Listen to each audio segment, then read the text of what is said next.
I can go. Yeah, you can throw it up if you want. Are we down on audio? Yeah, there's not going to be any audio coming in. So you're.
Good evening, everyone, and welcome to Hormel Stadium right here in Medford, Massachusetts, as we settle in for the MLU. Don Bull, Jeff Poster alongside for the call of this one. Philadelphia in town to take on the Whitecaps of Boston, and, about a 48-minute lightning delay, Jeff. It certainly has played havoc with our pregame show. Yeah, a little bit. As we're going right into this game here. And interesting matchup for Philadelphia. They haven't won on the road yet, coming off a tough loss last week on the road to D.C. And, of course, the Whitecaps suffering their second loss of the year at the home of the Rumble in New York. Yeah, it's been a little coming off 2 tough weeks for both Boston and Philly on the road at New York. For Boston, they had a big comeback bid come up just short there in the final minutes at New York. Philly, 0-3 lifetime against Boston. I mean, we've seen Boston has finally fallen this season twice now to both Washington and New York. So we'll see if Philly can continue that suit with the rest of the Eastern Conference here. But Philly also coming off another tough comeback bid against Washington last week, falling short by 2. So both teams trying to get back on track and get in the winning column once again here tonight. Whitecaps have been terrific at home, very stingy. They've only allowed 25 goals against in 2 home games, and of course they won them both over D.C. and New York, first time facing the Spinners here on their home turf. And in my estimation, Jeff, this game is huge here today. Oh, yeah. Especially if D.C. goes on the win. If the Whitecaps lose, they fall a couple games behind with only about 5 remaining in the regular season. Yeah, right now Boston, sitting at 2-2, right at 500 again, trying to get back over that hump. But the East is very much in fluctuation at the moment, especially with D.C. on top. A little bit unexpected going into the season to see that. But big game here tonight. Philly can really shake up the standings here. They'd move to 2-3. Boston would be at 2-3. New York right now sitting at 2-2. So with a loss there, you'd have a 3-way tie for second place. Well, we're just about set for the opening pull to get it going. Teddy Bauer-Jarvis to send it downfield from left to right. I tell you, if he had pulled that disc about 45 minutes ago, it would have traveled about 7 miles through the air. That's how much wind the gust was, about probably like 50 miles an hour. At least it seemed that way with lightning and torrential downpour. But it's gorgeous now. The field turf here at Hormel Stadium certainly absorbs the rain effectively, and I don't think there'll be any problems with footing out there today. Yeah, fingers crossed. And it should be a fun one. We see the field might be a little slick, so we might get to see some exciting layouts and some guys sliding along the turf. But I think it's going to be a fun one either way. We'll find out as Jarvis with that long pull downfield, benefited by wind perhaps a bit. And let's see if the Spinners can get off to a quick start here. One of the things they want to do is have a very good first half. They've been a good second half team throughout the year. Rainwater, one of the guys, he has the disc now that has played big time of late as they try to matriculate up the field for the first time as Bayer will send it long and in for the score as Deviney made a nice running catch on a long pitch down the field on the hook. Well, great way to start the game right there. And, we both talked to head coach Billy Maroon. He said Philly's going to look to attack early and try to keep their confidence level up. That's been a problem for them as they make little mistakes, try and avoid those. That's where their confidence gets shaken. And Boston, a very confident team. They think they can beat everybody. So attack early, and Philly might find themselves. If we take a look again, Bear with the big huck down that far sideline, and Deviney just beating Bauer-Jarvis by a mile. Beautiful throw by Bear, too, as he hung it up high and just ran underneath it, did Deviney, to make the catch. Now the pull from left to right, 1-0 Philadelphia early lead. Of course, Boston had to wait their way through a lightning delay last week in Union City, New Jersey, the home of the Rumble. Yeah, so where they go, lightning follows, I guess, here in 2014. They were lightning in a bottle last year. Sorry about the pun, everybody, when they went unbeaten to win the MLU championship at Franklin Field. You got to have the puns. Makes the game fun. That's Alex Peters on the pull down field. Now, this will be interesting. Boston, their O-line a little bit more put together this week than it was last week. Matt Rebels right there. He was absent last week. And catching the disc, Josh Marquette was also absent. So pretty glad to have those two back for Boston. Reb holds the control now. We'll play it to the near sideline. What coordination will they show offensively? This is Foster. They were really guilty of some high stall counts there, and they turned it over many times to the Rumble because of their inability to find open cutters downfield when they wanted to go long there, Jeff. It looks like they've shortened the game, at least to start here today. Yeah, feeling things out right now. That dump swing, horizontal cross motion across the field. So we'll see how long it takes before Boston unleashes that first big huck. Malachuk just had a touch. He'll get it back. Malachuk here back about near the midfield mark when they'll reverse it to the near side. Very patient with this set. It's Graham. Graham a little hobbled here, but still had a nice week last week despite some injury. And that's the matchup to watch. Leon Chow, number 6 for Philly, right on Jeff Graham. They had success. Again, this is the first meeting between these two, and Chow had a lot of success against Graham last year. Clark. Malachuk puts it up to the right sideline. That's Graham. Graham looks into the end zone and fakes the pass. Going to have to hurry and quickly moves it along there and in for the score. Boy, that was dangerously close. Very but close. Marquette on the receiving end will tie it at 1. Marquette and Rebels, I think, right in there as well for Boston. So they get their full O-line back, and they capitalize. And maybe they're trying to try wear Philly out a little bit. That was a long possession for the Whitecaps. Yeah. Take a look again.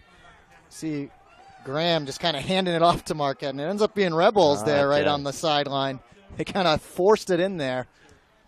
Tough play. Yeah, they kind of screened on the far side over there. It was a nice play, as you say. About a minute 12 of possession time to ramble downfield for the score.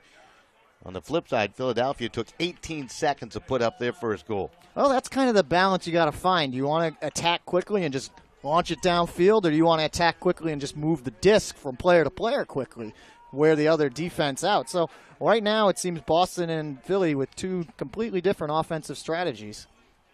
Here, net to control it now for the Spinners. Nick will play it off to the near side. And they're going to throw it long again. Huck. And they got 2 players downfield. And look at that Sky on the defense to break it up. Beautiful play by Jack Hatchett. Hatchett has 5 defensive points in here. He has been terrific for the Whitecaps. He displays D right there. Oh, yeah, Jack's the best, easily the best on-disc defender here for Boston. He reads it so well, as if he's playing the cutter there on offense. Goes up and knocks it away. Now let's see if the Whitecaps can cash in the other way. They tuck tough. it way downfield. The defense is splendid, and that is batted away by Simmons. Alex Simmons really made up some ground, maybe 5 yards or so, to bat that away. Well, Hatchett, they tried to get him the bookends there, reward him for his defense on one end, get him a score on the other one. But Teddy Brower-Jaris, his throw just a little bit too much, and the angle was right there for the defense. Might have been Zumbrum. I looked at the wrong roster sheet, so my fault there. They flipped him around. I'll be glad that Boston's not in their normal blue jersey. Yeah, really I know, be getting really, confused. really, that's for sure. I think that's what confused me, seeing the Philadelphia Spinners in blue tops here today. A little switcheroo. Well, the Spinners playing some pretty good D a moment ago, and now they got a chance on the far side. Zumbrum, who made that nice defensive play, and he'll play it upfield. That's going to be a knockdown by Trahey on the far side for the Whitecaps, and Whitecaps will get it back here. So both teams turning the disc over.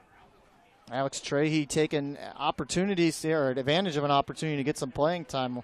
Normally one of Boston's practice squad players, but with the injuries they've had this season, he's getting a chance. Had a collision between 2 players. It looks like everybody's going to be okay. For the Whitecaps, it was Trahey who just made that defensive play. He gets up a little slowly, but he's going to get a chance to restart things here. Might have been Esser who collided with him down there. Have to wait for him to turn around and see the back of that jersey. Well, this is interesting to watch, too. Boston's D-line has had a little bit of trouble converting, with the exception of that Week 1 game against New York. It's been most of their O-line getting the offensive load of the work here, but see if they can convert here. This is Cooper, and he'll play it on back to Montgomery Butler. Well, it looks like he wants to set up the hammer instead the short pass. And it's collected by Cooper. Again, Cooper to the near side here, just holding it. Play it to the middle of the field. Nice reaching catch by Trahey. And it's in for the score. Chased down by Farnsworth, one of the wide bodies for the Whitecaps, and they take their first lead. You can say that again about Lee. He's a big guy, but he's quick. You don't see that too often. 3:43 into the opening quarter of play, and it is now 2-1 Boston. Their first lead. Take a look again. Going to start off with the defense here first for Boston, as Jack Hatchett getting yet another D, another tip out of the way. He couldn't capitalize here. Zumbrum knocks one right back, returning the favor. And then Teddy Brouwer-Jarvis, that no look with his left hand, finding a striking cut there from Lee Farnsworth. It's good for Boston, too, to have Brouwer-Jarvis back on the defensive line. Last week in New York, I know he played a lot on the O-line just because they were short bodies. Did a nice job. Certainly a talented player. But you're right, he's probably more comfortable on the defensive side of things. Yeah.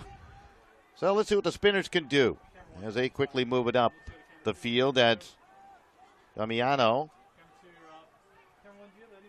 He wears number 14. Now they're going to go to a shorter passing attack, only momentarily perhaps. Both teams have turned it over. We've had a couple of breaks here in the opening quarter play. Boston on top by the score of 2-1. Michael Panna, he's been an instrumental player over the years for the Spinners. Very likable young man. Had the league's first Callahan last week at D.C. Quite excited about that, of course, and well-deserved for a guy that really hustles all over the field. He certainly rewarded with the Callahan. Oh, there's some layout defense. As Doherty with a nice defensive play for Boston, and the Whitecaps will get it back here, and they're trying to open up the lead early on with a long huck down the sideline. It's going to be caught on the run. Coming to the stop is Simmons, and now he'll loft it in, edges it beautifully, and it's caught by the wide-open Matthew Rowan. Nice play there by Sean Doherty with the layout D. I think we're going to see a lot of that tonight, those layouts, because the players feel comfortable with the wet turf. They'll slide on it a little bit. Right? McDonald getting take advantage there, being wide open. Rowan, take another look here. Here's the D by Tubbs, Sean Tubbs Doherty. Nice layout there. Simmons, I think he thought he was a lot closer to the end zone when he made that initial jump towards it, but just a little bit off, but easily finds Rowan there right at the wide open cut. So that makes a score 3-1. Whitecaps on top. As we'll have the pull here from left to right. So I'm always confused, and maybe you can straighten me out when you talk about Matthew Rowan. On the back of his jersey it says McDonald, but Tony calls him Rowan all the time. So which way is it going? Rowan is the nickname. Where he got it, I don't know. All right. I think we need to do a special someday with the MLU and just divulge the world and the history of the nicknames of the MLU. Absolutely. Some of them are good. I'll put it in the nickname column for me. Oh, some more D by the Whitecaps playing possessed early on. Montgomery Butler just tore that out of the grasp of Hernet, and now they got a short distance to go, trying to cash in. It's laid up there. Some terrific defense by Hernet in return. He climbed the back of Montgomery Butler. Be interesting to see if there's a call here, Jeff. I think there is, because it looks like Miles is picking that disc back up. That was an awkward pass from Alex Cooper. I think he rushed it. I get it there. He didn't rush it there, that's for sure. That's Hackett on the receiving end for Boston. And they take the lead, yeah. That's 4 in a row. They've gone on a run for a 4-1 lead. Well, you can tell. You see right there, Hernet all over the back of Montgomery Butler, knocking him down on the ground. So that gave him that second chance. But Boston, I think you can tell they're a little antsy maybe in the locker room during the lightning delay. They've come out hot here. Yeah, they have, and Philly a little flat. It's tough sitting around. It was tough sitting around the broadcast booth waiting. Not knowing what our fate is. Absolutely. I'm just trying to wake up, and nowhere to be found was a cup of coffee during the long delay. When you're trapped up here, you're not going to be able. No delivery. No. It was too much delivery. rain. I wasn't going outside. That's for sure. Great job by the production staff. By the way, they went out and brought all the cameras in during that torrential downpour, and then they set them all back up within 10 to 15 minutes. Great work. Excellent job. Matt Gray and our whole production staff deserve a round of applause. Ed Baer had that beautiful assist on the only goal scored by the Spinners here. This is Peters to the near side. Let's see if they can get something going. And we get a whistle. Call away from the disc. Yeah, down the field. I believe it's a pick. I never recognized it. I didn't see it. I think call a pick against Philly, so that'll back them up. There's a long huck again. Philly looking to strike quickly. It's going to hang up there, and that is going to be caught for the score. That is great work by the Spinners, and they just got it out there. It is caught, And trying to pick up the number 9, Patrick Vinny with his second marvelous catch for score here today. Right again, look at this one more time. Vinny just about a foot in front of McDonald. Reaches up with that right hand, and that was a tough play to make. McDonald right on his back, trying to knock it away. But, they've always picked that, the friction gloves, catch of the week, the throw of the week. I think a lot of them might come from this game. These two teams seem pretty fired up. Patrick DeVinny, 2 goals now for the Spinners, both on long hucks down the field. So that ploy has worked thus far for the Spinners. Boston continues to lead 4-2 here in the opening quarter. Game got off to a late start. Nice to have you with us if you stuck around. We do appreciate it, this pivotal matchup here in the Eastern Division of the MLU. 2 teams really might be fighting for their playoff opportunity here today, midway through this season. This is Clark to control. Got here a little bit tardy today. We're looking for them all pregame. Tardy for the original start time. Plenty early for our real start time. Jeremy Nixon seeing some time. And he was another right player now that was missing last week, too, in Boston's offense. Malachek feathers one in for the score. And another goal for Boston. Right now, they're just grinding down the field to score. Brian Zidd on the receiving end. And Boston making it look easy here in the opening quarter. Brian Zidd, the elder statesman here for Boston on their rosters. In a nice cut, beat 2 defenders out to that far corner of the end zone.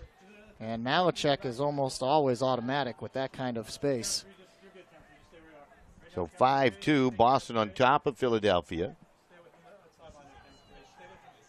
A lot of things happening here in the grand state of Massachusetts. Kind of a big hockey game going on down the street as we speak. A little bit of a big game.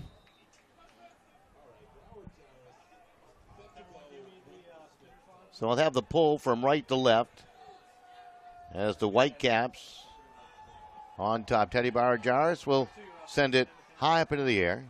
Good hang time on that pull downfield, and it's collected by Brandoff. Brandoff is the guy to watch here today.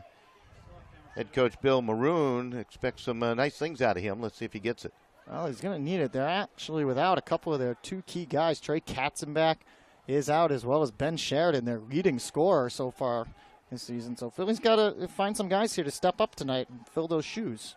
Trey had a terrific game in that loss versus D.C. last week. They lost by 2 goals, and there was a couple of controversial plays, I understand, in the game. This is Rainwater to control along the sideline. Oh, just flicks it off that forehand side. This is going to be a tough one. It is going to be tough. It sails to Hairnet, and he makes the catch. It looked like it was intended for Glazer, and Hairnet over the back was foxy enough to make a nice catch. I think Nick must have tiptoed in there. No one seemed to know he was back there. Just kind of found himself standing right behind Jack Hatchett. Right place, right time. Take a look one more time. Rainwater, who I'm sure Philadelphia is glad to have back after not having him last season. You see Hatchett going up there defensively, and there's Hairnet all alone. Great play. Great heads up. Yeah, you don't have to be the biggest guy. You just need to know where the disc is going to go. You read it. Sometimes you hope for a tip maybe, and you can bail out your teammate, but Hairnet read that the whole way, and he knew that defense wasn't going to have a play on it, so he made a play on it. So 2-goal advantage for the Whitecaps. Are going to get it back here. Prowse with the long pull down the field. An opportunity for the Whitecaps to try to get something going. They've been efficient, really offensively and defensively here in the opening quarter. You think they might be pleased with their play here? They get this going, Nixon the control. I think so, yeah. We talked about this in our very brief pregame about how Boston last week had trouble moving the disc and getting high up in stall counts. And so far they've been catch, pass. You see Nixon make, this is about as long as they've held it so far. Nixon balled up along the sideline defensively by Casey. Look at that right and there. They score again. They are just starting to really just work it across the field. That reverse has been brilliant here today. And they have another score. And they will take the 6-2 lead as that goal by Marquette that time, definitely. Boston really moving fluidly right now. Take a look again. Nixon held it for about as long as any Boston player has held it tonight. And Malachek in stride as, you know, you get those couple of steps to make your stop after the catch. But Malachek didn't even finish stopping really and just got it up ahead to Marquette. who I'm sure they are very happy to have back tonight.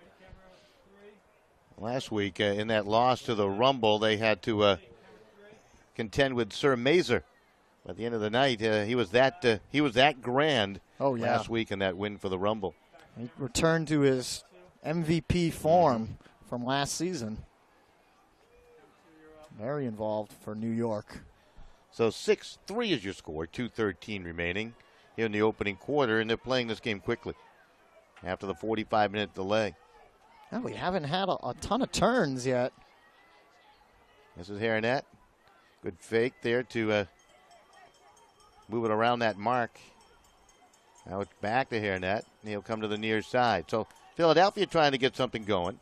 There's a low throw. That's a nice rolling catch by Glazer. Good to see Glazer back in the lineup. A couple weeks ago when we did the Philly game, he was not playing. He was out with an injury, so it's good to see Matt back in action.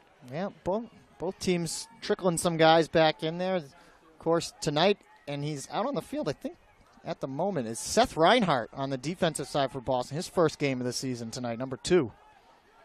Great to see guys coming back from injury or other commitment to get back into the swing of things. There's a nice throw to the back and a score. Great running catch.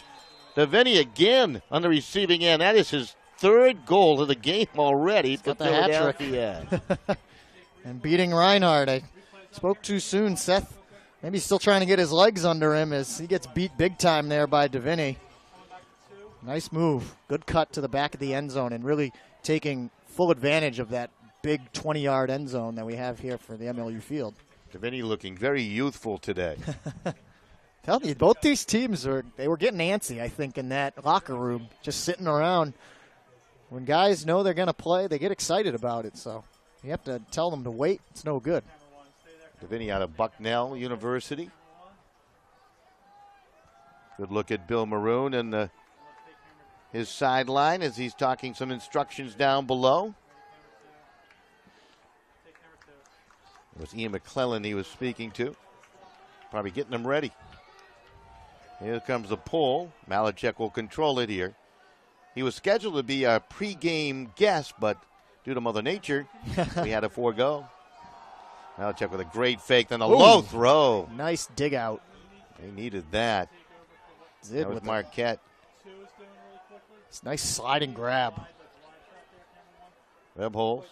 Pass up ahead, and it's going to get away, and they turn it over to the Spinners. Spinners trying to work quickly now. I like that. That's a good, smart play. This is Peters now, and he'll huck one downfield. He comes cross-field with it, and that's going to be caught for yet another score as Gabe Colton on the receiving end. They make it interesting as Philadelphia draws to within 1. Well, Philly definitely brought some fans up with them. You can tell it's a little loud here at Hormel Stadium. One more look again. This is perfect for Philly's D-line. They get a turn, and they immediately send Colton downfield right away for that big cut and a big huck to find him in the end zone. Got to score quick on Boston. So that makes it 6-5. There's only about 55 seconds remaining here in the first quarter. And it's a beautiful, beautiful night now with that weather rolling through. At about game time, or the official game time start was, 7 o'clock? And I guess it's not official anymore. We started about 7:48. But we're here now, and that's what matters. Absolutely. Here's the pull. And the Whitecaps with a chance. Looked like they were going to run away with things when they went on a 4-goal run, but Philadelphia has answered with a couple in a row. That's always interesting when you get under a minute left in the quarter, how you approach it. If you try and go quick, kind of like a 2-for-1 situation in basketball. And so Boston kind of taking their time. Let's see how much they eat up of the clock now. Yeah, these are two teams that know how to work that clock beautifully. Reb Holes on the far side will work that sideline. And there they go, Marquette. And he'll cut to it, make the catch as he beat Farnsworth. He had a couple steps on him to score. In stride again, Josh Marquette. I'm glad to have him back this week of the Whitecaps. He's got a couple of goals now. Comes with 2 seconds remaining in the quarter. So 7-5 Boston over Philadelphia. Here's that play one more time. see Rebels leaning to his right along that far sideline. You usually don't see guys try and keep it on that sideline. They like to swing it back into the midfield area, but if you got Marquette open like that, you take advantage of it. See how quick Philly tries to move here with just about right around 20 seconds left to go here. Pass by Henry Pressure, too, was pretty good, too. Right on the money there. Oh, yeah. Right side. So Philly here will control it. Guess we're down to 18 seconds left. I read that scoreboard wrong. That is that's my error. Now they're moving quick. Yeah, I like they are. it. Graceful movement. Get 4 abreast down the field. Now they have to hammer one to Bayer. Bayer looks in, and he'll shoot one towards goal. That's going to be intercepted. That's it. And that's it. The first quarter comes to a close. So good finish there for Boston from a defensive perspective as Hirschberger makes the play. He's a defensive specialist out there. That's right. For the Whitecaps. Co-captain, and good way to close out strong there in the first. All right, we'll take a quick break. We'll be back with quarter number 2. We got a good one brewing here at Hormel Stadium.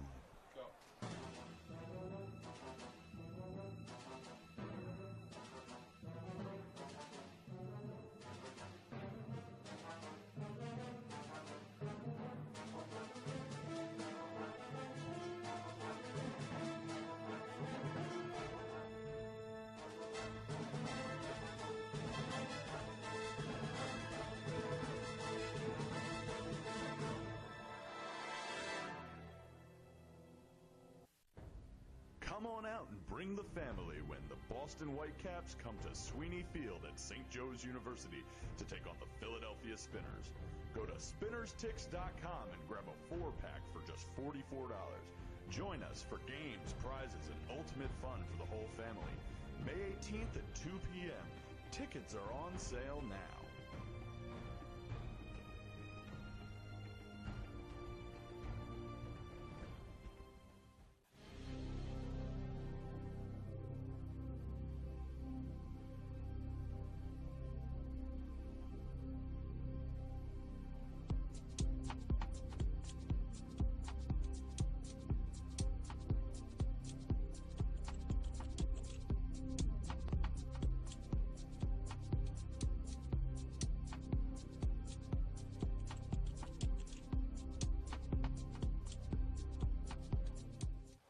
All right, back here at Hormel Stadium, I tell you, that gear, much needed today. We're talking about the MLU shop. Gear up for your favorite team at MLUshop.com and use MLU Live 10 for 10% off discount. That's MLU Live 10 at MLUshop.com to save on shirts, hats, discs, socks, gloves, and more. Tickets are on sale now. A lot of good stuff. I saw it all on the hangers down below as we were coming into the stadium earlier. They keep adding new stuff, too. It's great. That sweatshirts, I think, was one of the new ones. Could use a sweatshirt a little earlier today. The temperature dipped when that wind was howling. They need to be, I think maybe rain jackets will be the next item they make after today's game. Well, I'll tell you, we spoke of Boston's ability to play some great defense at home or not allow the opposition to score a whole lot of points. And, 5 goals in the first quarter, that's a high number for Philadelphia here on the road. Yeah, both teams really came out clicking there on offense. And it was tough there for either defense to try and get their footing as the way that the O-lines were moving the disc so fast and it just got out of each other's hands so quickly. We saw Philly come out strong with the big hucks early, and then both teams kind of evened out in their strategy with those short, quick throws upfield. So let's see if that continues trend here in the second. So we're just about set to get quarter number 2 going. Philadelphia battling back from a deficit here to make it interesting. Still down by 2 at 7-5, but for a moment there looked like when Boston scored those 3 goals, actually 4 goals in a row, that they were going to be run out of this Hormel Stadium, but they bounced back effectively, and here we go in the second quarter now, and that's the Whitecaps in their white home jerseys, and Malachek along the near side to control. He's loves to play that disc off the forehand side, doesn't he? Oh, yeah. That's traditionally it's kind of the force you go for as a defender, is force that forehand. It's a little, I can't say it's less accurate because of the ability that these guys have, but it's not as big a throw as that backhand. This is Marquette. A couple goals in the opening quarter of play for the Whitecaps. They play it out to the far side, and let's see what they intend to do as they move through midfield. A pretty good mark on the far side by Paparone defensively. It's played up ahead, taken there by Rebels, and in for the score. Well, they worked that sideline now a couple of times, Jeff, for a couple of goals. Yeah, and kind of in an untraditional way as an ultimate player, working on staying on that sideline. You don't usually like to do that, but the way they're moving the disc so quickly, you just kind of had Malachek just jogging up along the middle line there down the field and just found himself open at the end. Malachek, it only took him some 34 seconds to receive that disc for the goal, and another point up on the board to make it 8-5. With the pull from left to right in a moment here. Just want to mention Boston Social. Show your support for the Boston Whitecaps and get all the latest news by liking Facebook.com, Boston Whitecaps, and following the Whitecaps at their Twitter handle, twitter.com/Boston Whitecaps. As you pull downfield, and the Spinners, do they need to respond very quickly here? Can they afford a turnover on this trip downfield? Well, we're going to find out, because that was just slapped away by Hatchett, who's had a big defensive first half already. Well, Jack doing a nice job getting on the disc quickly there, especially after the pull. Still a lot of players running downfield, but rain has picked up a little bit here again. So disc is going to be a little wet, and you're going to see it get a little slippery out there. And they're trying to set the mark. Now it's going to be played on back.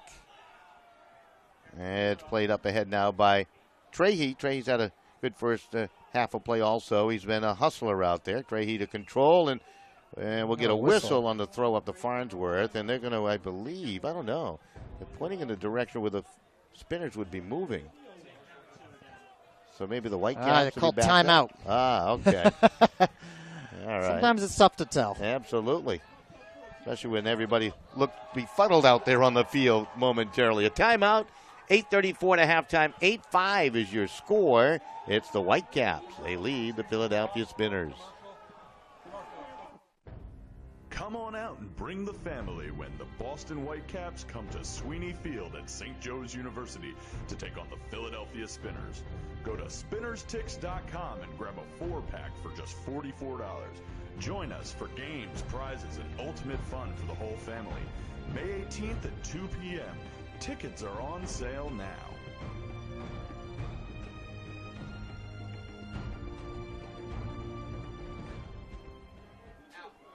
All right.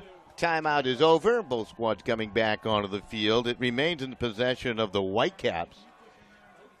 When the official pointed, it was like, well, are they turning it over to the Spinners for some strange call out there? Just couldn't figure that all out. Just a timeout call. Well, sometimes they make them so quick, but interesting, with that timeout, it had to be called by Boston's assistant coach, Tom Matthews, who is now in the head coaching role tonight, as Sam Rosenthal is not here. So Matthews stepping in and taking the reins. Marquette will put it up ahead to the sideline, and yet another goal. Early lead here for Boston begins to grow as Foster on the receiving end. Yeah, Jim Foster right there. So Boston took advantage of that timeout. Drew up a quick play. Take a look one more time. Malachek, quick throw. Marquette wasted no time. In stride once again. No travel or anything. And Foster's right there in the corner of the end zone waiting for him. So Boston, as a result of that turnover, they scored twice within 50 seconds, and their lead now at 4 goals at 9-5. Good look at Danny Clark down below, one of my favorite in the MLU. He knows it, too. He does indeed. And Danny had a nice night despite the loss last week. He's kind of been labeled Boston's ace in the hole with his ability to use his length and get downfield quickly. They had a big fourth quarter. Yeah, I haven't seen that yet tonight. It's not the fourth quarter yet. That's true. No need. He's Save just your working. big guns for the end. Absolutely. That's a shorter pull that time, so Spinners get a chance to work with a bit shorter field. Bear puts it to the near side here. The Rainwater makes a huck down the field, and they'll reverse it back to Bear. Bear lost the grip to that disc just momentarily. You can kind of see him trying to find it. Now Glazer played it off left, and Spinners will settle things down. Nice grab there by Rainwater. Absolutely. Rainwater, terrific player. Now it's thrown up high, and the Vinny, who's got 3 goals already, back to Bear. You can tell the Spinners want to value that disc on this possession, and they score as Esser makes the catch along the far sideline in the end zone. Well, Matt Esser was one of the players that Bill Maroon told us to watch for. Let's take a look again. Rainwater with the assist. I'm sure Philly's got to be glad to have him back. He was on that team in the 2012 championship team, their first year as an organization, and they lost him last year. But now with the assist there, and Esser having a nice night as well. So 9-6 your score is Philadelphia trying to hang around. They haven't been blown out in any game despite that 1-3 record. They're a tough team. They lost in overtime to the Rumble, lost by 2 to D.C. last week, just to speak of 2 of their games. So, I mean, they're right there. The whole East is just a big jumble right now. I mean, Philadelphia, like you just said, they have that 1-3 record, but they've been in every game. You know, they took them to New York to a double overtime, and Boston has lost their edge really over the East that they had last season. DC now on top, so we talked about it before. This is a big game. I mean, it's only week 5 still, but this has a lot of implications going forward. Belichick to put it in play, as Brandon had to hustle down that disc up to Clark on the far side, and he's going to play one long down the sideline to the end zone. Zid in a double team will make the catch between 2 defenders. Wow. Zid with might be the play of the game right there. It's only the first half, but between 2 defenders. Take a look again. Danny Clark, not known much as a handler on this team. He's normally playing this role that Zid does. And Zid over 2 different Philly defenders. Including Shull, who's a good one. Yeah. Leaps up and just rips it down with that right hand. That was a heck of a catch.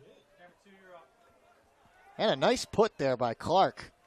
He doesn't get a chance to do that too often. Good shot there, Zid. A couple of big catches today for scores. You love it when those role players come and step up big time. And a lot of times Boston's usually, and all these teams, you hear the same. You hear Graham, Mazer, Harnett, Pryle, or Keegan. And hear some of those other names sometimes is nice. David Brandolph with a catch of the pull. He's going to get it back now near the 30 number. And quickly play it up ahead. Esser, who's certainly a talented player with a lot of upside, one of the youngsters, a newcomer, and here's a huck to Vinny again, and he'll make the catch. He's been beating that defense all game long, and another goal up on the board for the Spinners. Well, Vinny is having probably one of his best games ever right here in the wet field. Nice put there, too. Beating Hatchett again. It's a tough matchup when you get Jack on you, because he'll chase you down, but Vinny reading it perfectly and staying in bounds at the edge of the end zone. That's his 4th goal. That's it? Yeah. 7:21. We've had 3 goals here in this 2-minute time span of the second quarter. 2 by Philly and 1 by Boston. A 2-8, 2-19, 2-39. So it hasn't taken much time for these teams to go up and down the field. Where's the defense, I asked, Jeff? Where is it? I don't know. We saw early a couple of tips and knockaways for D's, but since then, it's been all O. If you like scoring, then this is the game to watch. This is Clark to the near side now for the Whitecaps. He'll lay it out nicely. Marquette makes the catch. Took a few extra steps to the sideline here. No travel call, and they play it on back. Of course, they got to give you enough time to slow down when you're running full speed. Belichick feathers along left side. Nixon. Good feed around the defender nice there. Footwork there. I was just thinking the same thing. Rebholz will play it on back. Whitecaps trying to regain a 4-goal advantage over the Philadelphia Spinners with 6:41 remaining. I'll tell you what, Nixon has been all over the field. Another one of those young guys that gives you that little energy. Nice bobbling catch by Rebholz, and they feather it in for the score. Malachek on the receiving end again. Well, Malachek Not normally the one catching those, but this season he's found himself in the end zone a lot more than he did last year. Take a look again as Rebels had the bobble. It nearly got knocked away from him, but good work to keep his eyes right there on the disc and follow it through, make the catch, and just quick, easy toss over to Malachek, and another score for Boston. Rebels has been terrific today, hasn't he? Oh, yeah. He was one of their big additions that they were excited about picking up in the offseason. Another one of the Boston Ironside players that has played with these guys in years past, and a good handler that they were very excited to have on their team. Well, Boston seemingly controlling the pace and the intensity level of this opening half, and it has paid dividends with a 4-goal lead at 11-7. Well, you can see what they can do with their full arsenal that they've not had in the last couple of weeks, and they just move so smoothly. Haven't seen Jake Taylor much as either for Boston, who's normally one of their go-to offensive handlers. That's how deep they can be. Pull out of bounds on the far side. Chance here for the Spinners. So with the healthy lead, Boston now working a zone. You saw the double team, at least initially. Hairneck can play it back. Yes, you can double team in professional ultimate. Long feed. Bear open to the back line. Does he have room? He's going to run out of real estate, and it's over the back line. They turn it over to the Boston Whitecaps. Not good news there. A little too much mustard on that throw. A little long. David gave it a pretty good effort there. He did. He's good. I don't know if he's going to reel that one in, though. Not many people would, if any. If he had Gumby arms, he might be able to do that. That's true. Inspector Gadget, too, maybe. Spider-Man, maybe. Yeah, any of these guys could do it. I'm going to have to come up with a Spider-Man award. For the longest, most improbable grab. Matthew Heath seeing some time.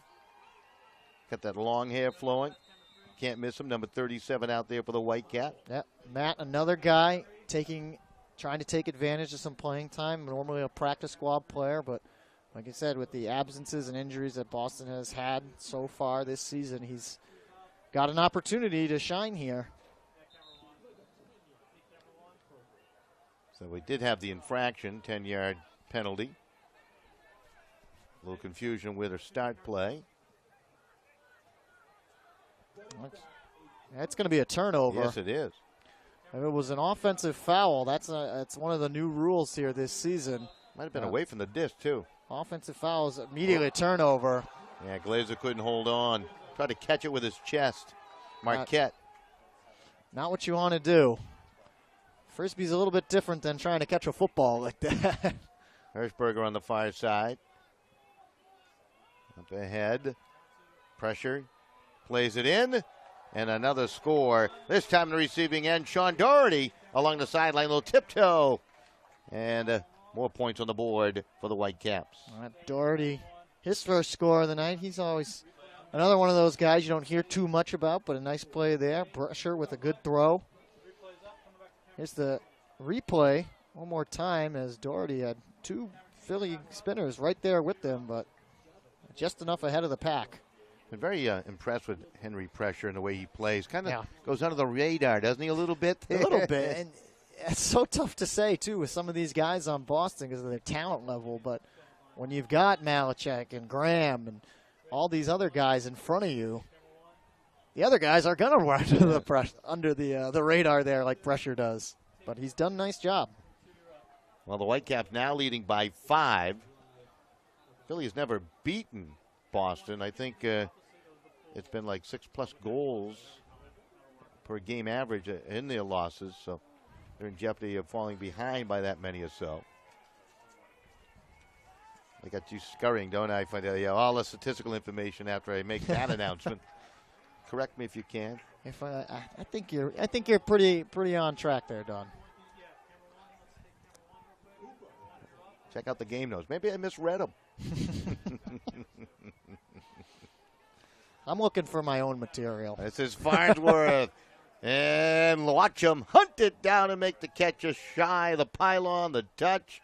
Oh, and that's easy. That's points up on the board. Eric Stevens making the catch for Boston. They're going on another 3-goal run here. Stevens with a nice little grab there. Farnsworth, though, really the one to be credited with all the work on that. I talked about it earlier. Lee is a big guy. He's a big defender here for Boston, but he's very quick. He's got quick moving feet to get him downfield like that, and just short of the end zone. But I'll tell you one thing, I would not want to get in his way when he's running like that. A train on the tracks. So Boston now leading it 13-7, 4:06 remaining till halftime. Here's another look. See Miles Montgomery Butler with the big huck to Farnsworth. You can't see Lee scurrying down the field for it, but nice grab, though. David Cucciolapati will join us at the half. He is the general manager of the Boston Whitecaps and helped to start the University of Hartford. That's right. Ultimate team. The Lighthouses. David, the youngest GM in the league. They have a pretty good run, too, in Division III. Been at it now a couple of years. There's a turnover again by Philadelphia on a pass that might have been deflected and is controlled now by Simmons. Boston could really put this thing out of sight here. We're going to get a timeout by the Whitecaps with 3:33 remaining till halftime. So with the timeout, we'll take a quick break. We'll be back with more of the MLU. You're watching it live. Enjoy it, folks. Whitecaps are. Come on out and bring the family when the Boston Whitecaps come to Sweeney Field at St. Joe's University to take on the Philadelphia Spinners. Go to spinnerstix.com and grab a 4-pack for just $44. Join us for games, prizes, and ultimate fun for the whole family. May 18th at 2 p.m. Tickets are on sale now.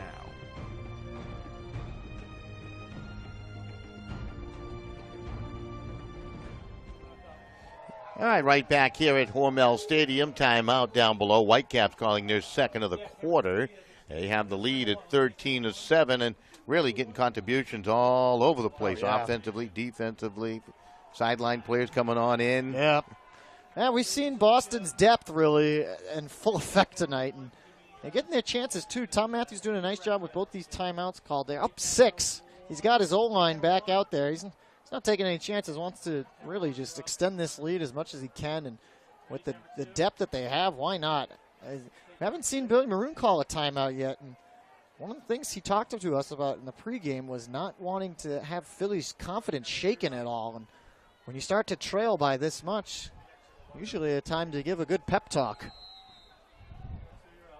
So out of the timeout, Malachek will play it over. Rebholz to control. Rebholz looks down the field. They're not covering too tightly. He's got a little bit of opportunity to make a choice on who to pass, and they continue to do it effectively here today. I tell you, the Whitecaps have not turned it over all that often. No. They've been very clean with the disc. High release there. Yeah. That's Clark with that advantage, and they get it in for yet another score. That's Christian Foster.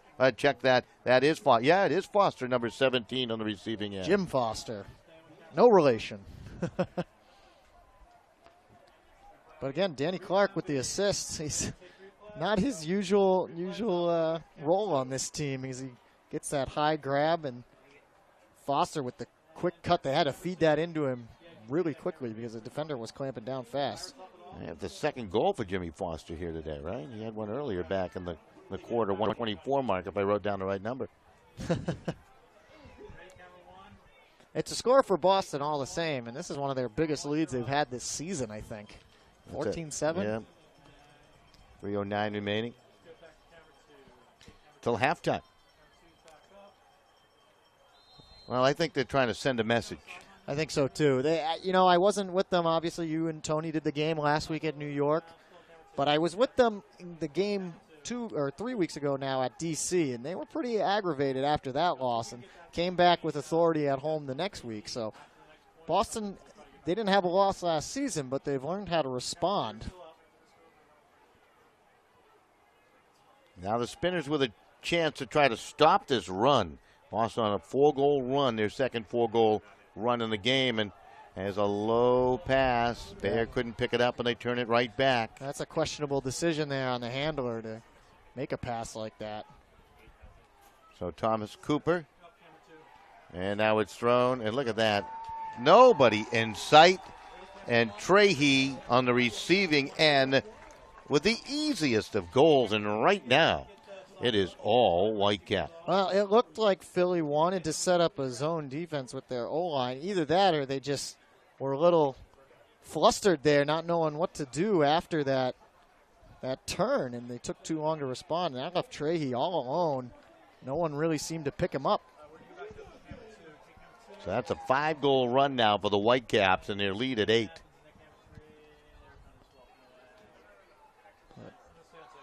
Again, a questionable throw there that led to the turn for Philly.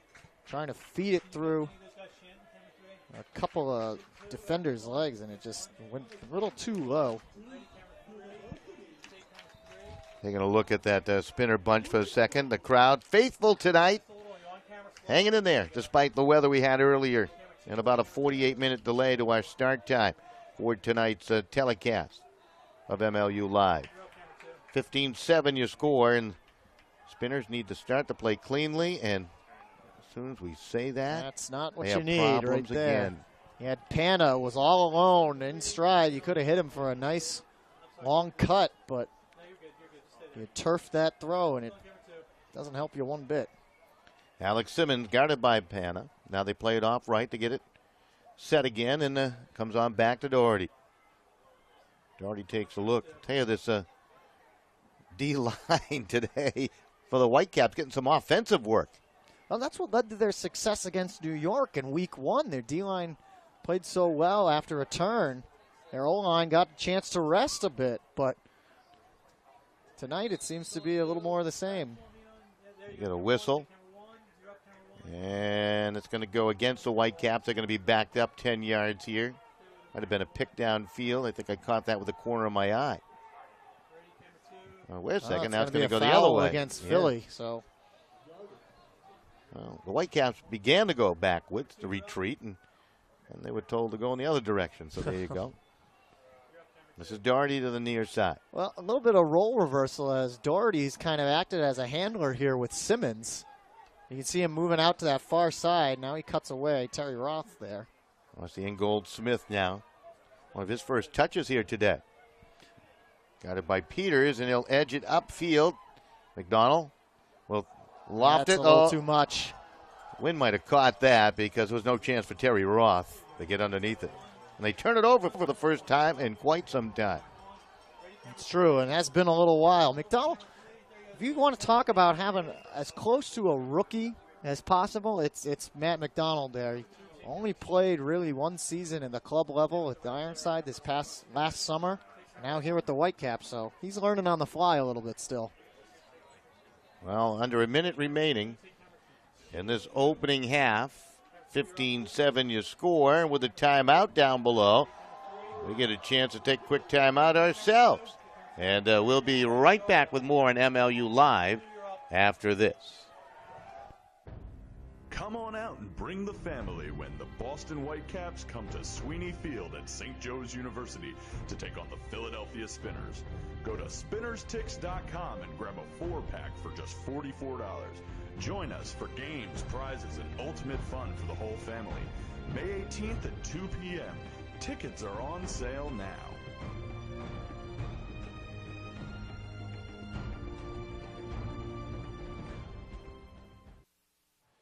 Just want to mention Ulti Photos, the official photography partner of the Major League Ultimate. Ulti Photos features an elite core of ultimate photographers across the United States and Canada who are passionate about the sport of ultimate. Brian here today. I tell you what, he's passionate. Check him out at www.ultiphotos.com. Check out their complete MLU game coverage at MLUimages.com. So there you go. And I tell you what, they do spectacular work. Oh, yeah. Makes me want to play the game. You should try it, Don. I'm too old. You're never too old. I could play with Never Trey too Katzenbach, old. There I you think. go. Yeah, I could play with Trey. Talk to your That's buddy right. Trey. He'll teach you some things. I'll take you down there if you There you want. go. There you go. He might teach you a little more than I could, though. All right. Spinners out of the timeout. Will control. Trying to cash in here, gain some momentum into the second half. Remember, they are a pretty good second half team. but they trail here by 8. I tend to notice so far this season, it seems the third quarter has been kind of the key quarter. A team really puts their foot down in the third. And that happened to both Philly and Boston last week, and they forced them to make those comebacks. Bear basically punting that one down the field with a hopeful attempt that would find somebody's fingertips. And time ticking down. Is there time here? It's sent a long way. And Trey can't make the catch, but coming over was Jack Hatchett. Where did he come from for the score? Well, Harnett got one earlier for Philly like that. Trey got tangled up with the defender, and Hatchett there to bail him out. Boston just toying with them now, it seems. Take a look at this again. Broward Jarvis' big huck. There's DeVinny there getting tangled up with Trahey, and Hatchett ready to take off with the arms out after that one. Well, DeVinny with a good effort to try to do something on the defensive side there for the Spinners. No hope. 16-7 you score as we near halftime. And that's just Boston now having fun out there. You know, they probably know that the clock's winding down, and strategically you might want to see them, you know, try and milk it a little bit, not give Philly a chance here before halftime. But Broward Jarvis feeling good. He's like, why not? I'm going to huck it, see what happens. We got a big lead. So right now they lead at 16-7. Spinners will try to make some adjustments in the locker room. I would imagine, I'm not making any excuses, but that's a long travel from Philadelphia here to just outside of Boston, and you get that 43-minute delay after warming up once. Might stiffen up just a little bit. Don't have that long commute for the Whitecap players, of course. Maybe some, as the horn will sound. And the very effective first half for the Boston Whitecaps. They did it in all phases of the game, Jeff, and really did. It shows on the scoreboard with a 9-goal lead. Yeah, 9 goals. That's we said earlier that maybe 6 was one of their biggest leads of the season so far, but 9 is impressive. They really put their foot down there, especially in that second quarter, and that's 16-7 lead in the first half is very impressive. All right, we'll take a break. We'll be back with our halftime chatter as your halftime score. You can see it on the screen. Boston 16, Philadelphia 7. You're watching the MLU Live.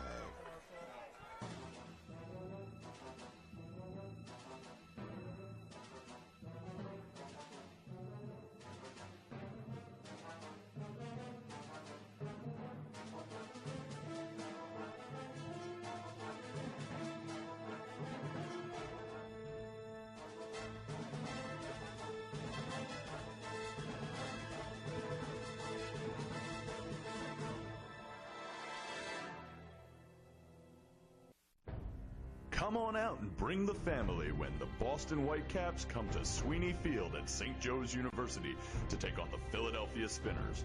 Go to spinnerstix.com and grab a 4-pack for just $44.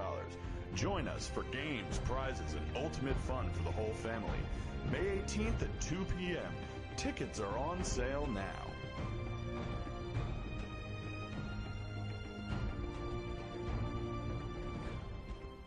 The Nighthawks are flying south to San Francisco. Can Morgan Hibbert lead his team to a victory on the road? Or will Evan Boucher and the Dogfish take a bite out of Vancouver? May 17th at 2 p.m. Eli Friedman leads the herd as the Stags defend their home against Denny Triniak and his invading Rainmakers. Come see as these giants of the Pacific Northwest clash. May 17th at 6 p.m. Right back here at Hormel Stadium, 16-7. The Whitecaps to lead over the Spinners. Halftime show. Some great highlights from the first half despite the lopsided score, really by both teams. Early on, Philadelphia looked strong, Jeff. Both teams really came out of this. They went back and forth for a little while there. Boston did get a couple-goal lead, but then Philly responded nicely in that first quarter. I said at the beginning of the game, if you're looking for a highlight game, I think we found it right here this week in Boston. Both teams with a couple of nice plays. Nick Harnett, Pat DeVinny, great there for Philly, but Boston just really took off in that second quarter. Take a look here. Look at this first one, a big knockaway there by Hatchett. He tried to get it back, but Philly takes it right back away from him. And now we get all the defensive plays that we didn't think we had a lot. That was some Zumbrum there on that first one I mentioned. Here's another great one of Davini's great grabs. He's had quite a few of them. Again, Esser that time. Here's Clark's big huck that Farnsworth had to. Oh, no, excuse me. This was Zid's amazing grab. Farnsworth was a different one, that mad dash he had. So Zid with that beautiful grab between two Philly defenders. So just a couple of those big highlights we've had in this. This is a good one here between Boston and Philly. It certainly is, and of course, Philadelphia, they have a chance to get back into this game. I mean, Boston's playing at such a high level, and I don't want to discourage all the Philly fans who are out there, but is there a realistic chance definitely to get think back? so. I mean, you got to play smart, though, and they got to come out of that locker room smart and see what they can do. That said, the third quarter's been that key quarter all season so far in every game. We'll see what happens in the third this time around. All right, we'll take a quick break. We'll be back with our halftime guest. That's all upcoming right here on MLU Live. 16-7 your score. It is Boston leading Philadelphia. The Nighthawks are flying south to San Francisco. Can Morgan Hibbert lead his team to a victory on the road? Or will Evan Boucher and the Dogfish take a bite out of Vancouver? May 17th at 2 p.m. Eli Friedman leads the herd as the Stags defend their home against Danny Triniak and his invading Rainmakers. Come see as these giants of the Pacific Northwest clash. May 17th at 6 p.m.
All right, back here at Hormel Stadium. You have time score once again. Boston leading Philadelphia 16-7. My pleasure to have the general manager of the Boston Whitecaps alongside David Cucciolapati joining us. And, well, not only the general manager of this Boston team that is the defending champion in the MLU, you spent some time at the University of Hartford building the game of Ultimate.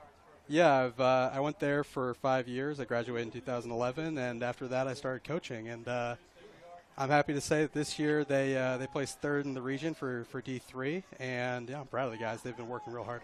How about the momentum of that college season, how it runs into the momentum of what the MLU is all about? Because we see a lot of college players playing at this level, too. Oh, yeah, guys like Jeremy Nixon who come out and they do both. He's playing with an elite college team of Harvard, and then he's coming out to play MLU sometimes right after he's got those games for college. It's amazing. I tell you, Nixon has been a terrific player, and I'm glad you kind of highlighted him there for a quick second, because those young legs seem to be doing an awful lot of good out there for the Whitecaps. Yeah, no, he's been fantastic. Especially the young guys on the team have really stepped it up. Guys like Jeremy, guys like Terry Roth and Sean Doherty. It's hard to hang with some of the older, savvier vets on the team like Josh Cricket Marquette and like Jeff Graham, but those guys, they really turn it up a notch.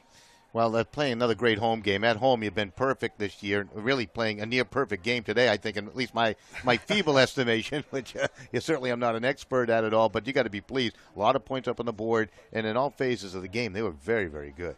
Yeah, no, I am very pleased with that. And I think that in the locker room, I think they're happy with it, but they're certainly not satisfied.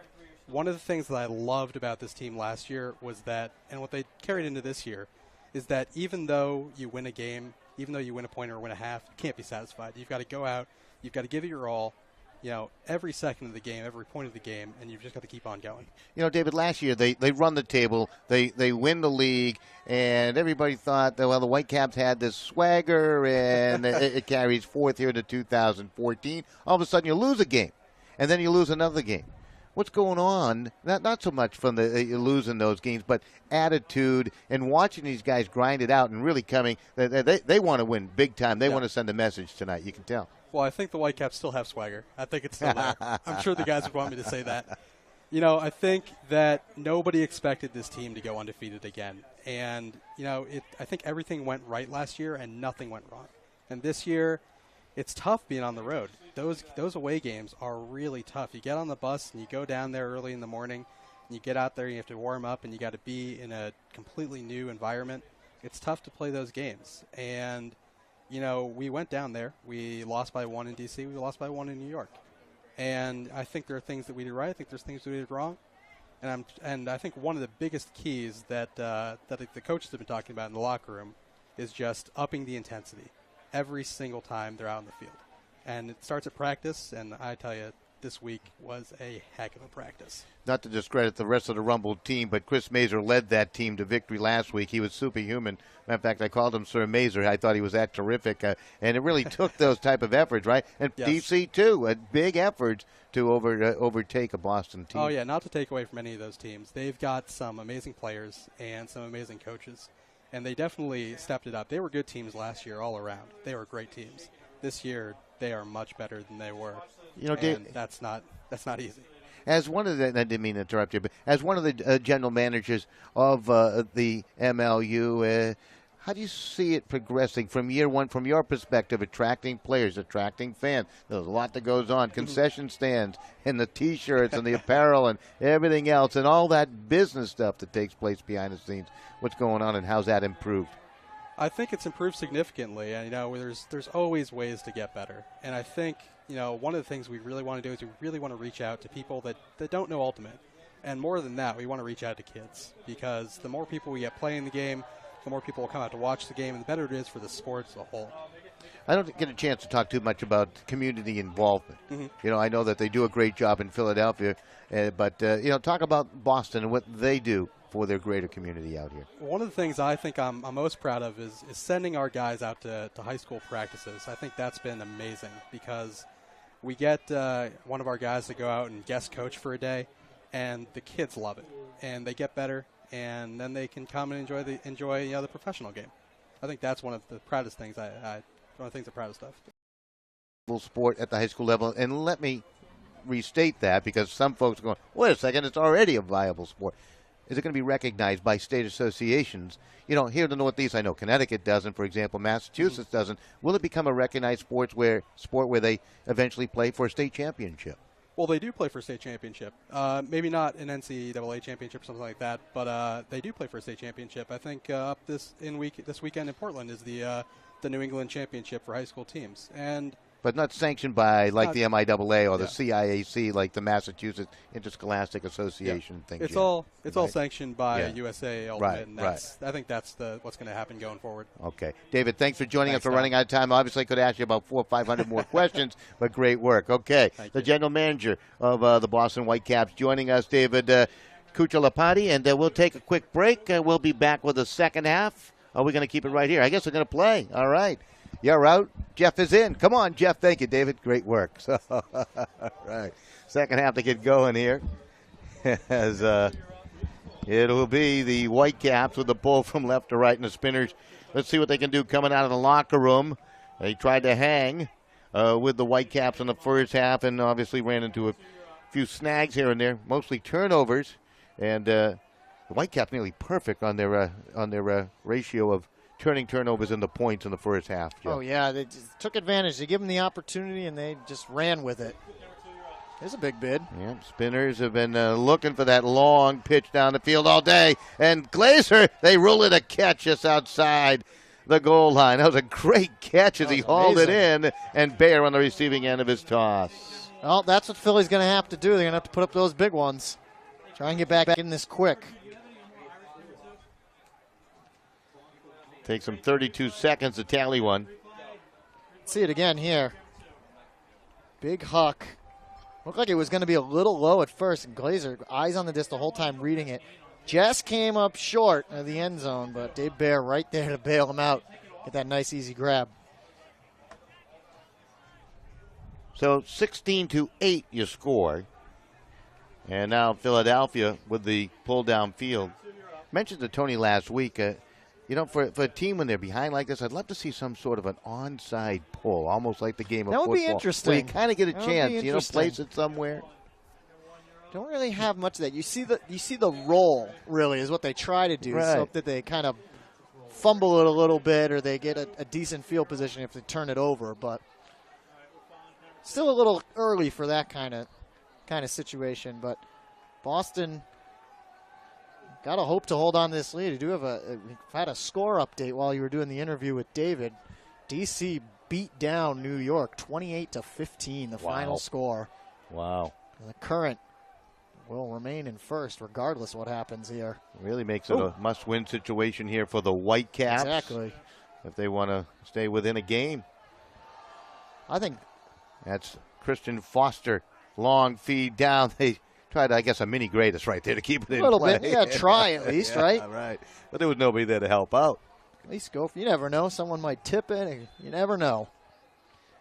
Back comes Philadelphia. This is a Jonathan Casey on the far side. And it was a whistle. Got a foul Yeah. away from the disc during the throw. Folks having a grand old time down below and enjoying the cool weather now. Had temperatures rise to about, 82 degrees, 83 degrees here in warm. Boston The rain today. cooled things off. Timeout. So with a timeout down below, 8:38 remaining in the third, 16-8 your score. It is Boston leading Philadelphia. Back with more on MLU Live. Come on out and bring the family when the Boston Whitecaps come to Sweeney Field at St. Joe's University to take on the Philadelphia Spinners. Go to spinnerstix.com and grab a 4-pack for just $44. Join us for games, prizes, and ultimate fun for the whole family. May 18th at 2 p.m. Tickets are on sale now.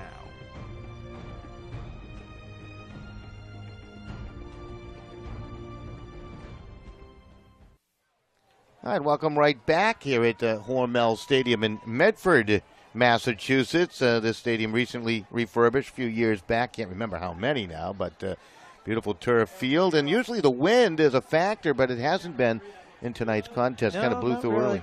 Yeah, we had the wind with the rain, but no playing in that time. So neither team really having to have to deal with the wind. You can see a little bit. And look at those flags out on the top of the goalpost. They move a little bit here and there, but relatively calm night here after that thunderstorm. That was a good one, too. Good old-fashioned thunderstorm. Use the air quotes around calm night. It was kind of funny. We saw the first lightning bolt hovering over Boston off to our left, which would be the east, as I mentioned, Nice. a little west of, and there's some nice D, and we'll get back to that later. Again, the Whitecaps That was doing the job. Hatchet again Yeah. with the D. He's been all over the place He tonight. really has. That'll happen. Yep. Every once in a while, you just turf it. I don't know if it slipped or what, but it happens. Rainwater to the far side. Played along. That's That's a McClellan. foul. And That's an easy foul. Cooper going for the bid right there and trying to knock it away, and then just falls right into his man Esser. So easy call. that's where feed went in. Rainwater, did he make the catch? He did along the sideline. That's a beauty. That was a laser throw, too. Fit it right in there. Well, Boston gave him a good position there. Cooper with the foul allowed Esser a chance to get up, take a couple steps forward, and find Rainwater. Ready, replay. Take replay. Take a look again. So you see Esser wasted no time once the disc is ruled in play and just backhand put right on the sideline. Tiptoeing the sideline, really. So Phillies come out and off to a pretty good start here in this quarter. They've cut it down to 16-9, so they're trying to chip away. 2 quick points here. Mhm. Boston had that 9-2 second quarter. And like I said, it just seems that this is the third quarter seems to be kind of the one that seems to matter the most. So the Spinners with the pull. Farnsworth. No, Farnsworth, excuse me. That's Braz. Looked at the wrong roster again with that blue jersey tuck. So the Whitecaps now. They play it off to the left side. Marquette. Clark. Oh, looks like he got his heel or his foot stepped on as he made that catch. He didn't flinch. Right in stride. Yes, absolutely. That's Lindsay trying to guard him down the field. That was going to be the matchup tonight. It has been, and look at that. They just kind of filter that right in. It was almost to a trailer the way they worked it, and another goal by Brandon Malachek. Boston wastes no time. You saw Marquette make that catch and get knocked down right on the sideline there. Boston wasted no time whether to find out if Marquette was actually inbounds or not. Malachek just kept moving. So, therefore, he's right there. You see the two of them, a nice shot, the two of them together. The assist and the score. Joshua Marquette has had a great game today. He has really been terrific. Oh, he's always all over the place. He's so quick, and he can handle it. He can make the cuts that you need. He's another one of those guys. You talk about him enough, but you still don't think of him kind of as the MVP of Boston. It's always been Graham. That's been his role, the one you talk about the most. But Marquette's always right there with them. Here's the pull. Spinners with another chance, trailing by 8. 17-9 to score. Bear quickly up to Nick Haranet. Haranet takes a look down the field. He's guarded nicely there by Ingold Smith. Couple of nice moves. I like the way Harenet's playing right here. Yeah, this is Rainwater now. Just takes off right after the throw. Kind of like Alan Kolick in D.C. Bear. Up ahead in the middle of Glazer. It's good offensive flow so far here with Philly. Rainwater sends it ahead. Nice catch. Not in. Esser will touch. Where's he going to go with it? He's going to have to hurry it up here. Going to have to call a timeout with the Spinners as that defense hustled back for the Whitecaps. That's impressive. You're up by 8, and you hustle back to play that type of defense. Oh, yeah. Boston's in it to win it, clearly. That's going to be costly, too, because that's Philly's last time out. You see replay of Rainwater's throw as Esser was so close right there on the edge of the end zone, but that's going to be close now. With a timeout, just want to let the folks know Major League Ultimate games are streamed on MLU Live thanks to Elemental Technologies. Elemental is a software company based in downtown Portland that specializes in delivering video over the internet to the audiences out there just like you. They do it around the world. The company helps broadcasters and media brands stream video of major sporting events like the Winter Olympics and the upcoming Soccer World Cup. Indeed. The company is growing fast and is always looking for world-class engineers. You can learn more by checking out their website and the careers they have available at elementaltechnologies.com. So there you go, and that's why you're seeing that beautiful picture on YouTube here tonight. So timeout just about over. Philadelphia needs to score rather desperately when they're this close to the goal line. Their red zone play has been deficient, according to head coach Billy Maroon, throughout the year, so they need to cash in here. Well, I've said it in past games, too. This sometimes is like one of the trickiest spots to push it in when you're right on the edge there because the defense is so clamped down, and you're stuck in that corner there. You see Haranet there for the dump. They go right to him. So now you got to back up in order to go forward. Yeah, they had this double team. Now here, that nice pass. That's great vision and throws it into the corner of the end zone, and a score up on the board for Philadelphia. So they needed it, and they do cash in at time around. It looked like a Rainwater on the receiving end. Indeed, sure it was. That was perfectly executed by Philly. Take another look again. We see the throw from Haranet. But right before that, David Bear not trying to force it in through the double team. He's got Haranet right behind him for that dump. You swing it back there, you reset, give yourself some space, and they find Rainwater all alone in the back of the end zone. Brilliant execution there by the Philly offense. So 6:36 remaining here in the third quarter. Back to a 7-goal advantage for the Whitecaps as we get the pull from right to left. Good look at Marquette and company down below. Looks like he's taken over the leadership role. He's got the jaw chattering away down there. He's having fun. He's telling, all right, I'm going to go deep. You put it there. Let's see what happens. Here comes the pull down the field. A very veteran Boston offensive unit out here. Graham will quickly try to move it up. Reb holds. Back to Graham. Haven't called Graham's name all that much. Well, he's gotten a chance to get a little rest here with the offense playing so well without him. He's got a banged up knee. Got a tape. Looks rather heavily taped, too. Belichick. Graham. Off to the left side. He's moving okay, though. I tell you what, they're guarding him tightly. That Terry Roth, I should say, Chow all over him tonight. That was going to be a matchup. Oh, look at Danny. Oh, yes. Clark on a feed by Marquette.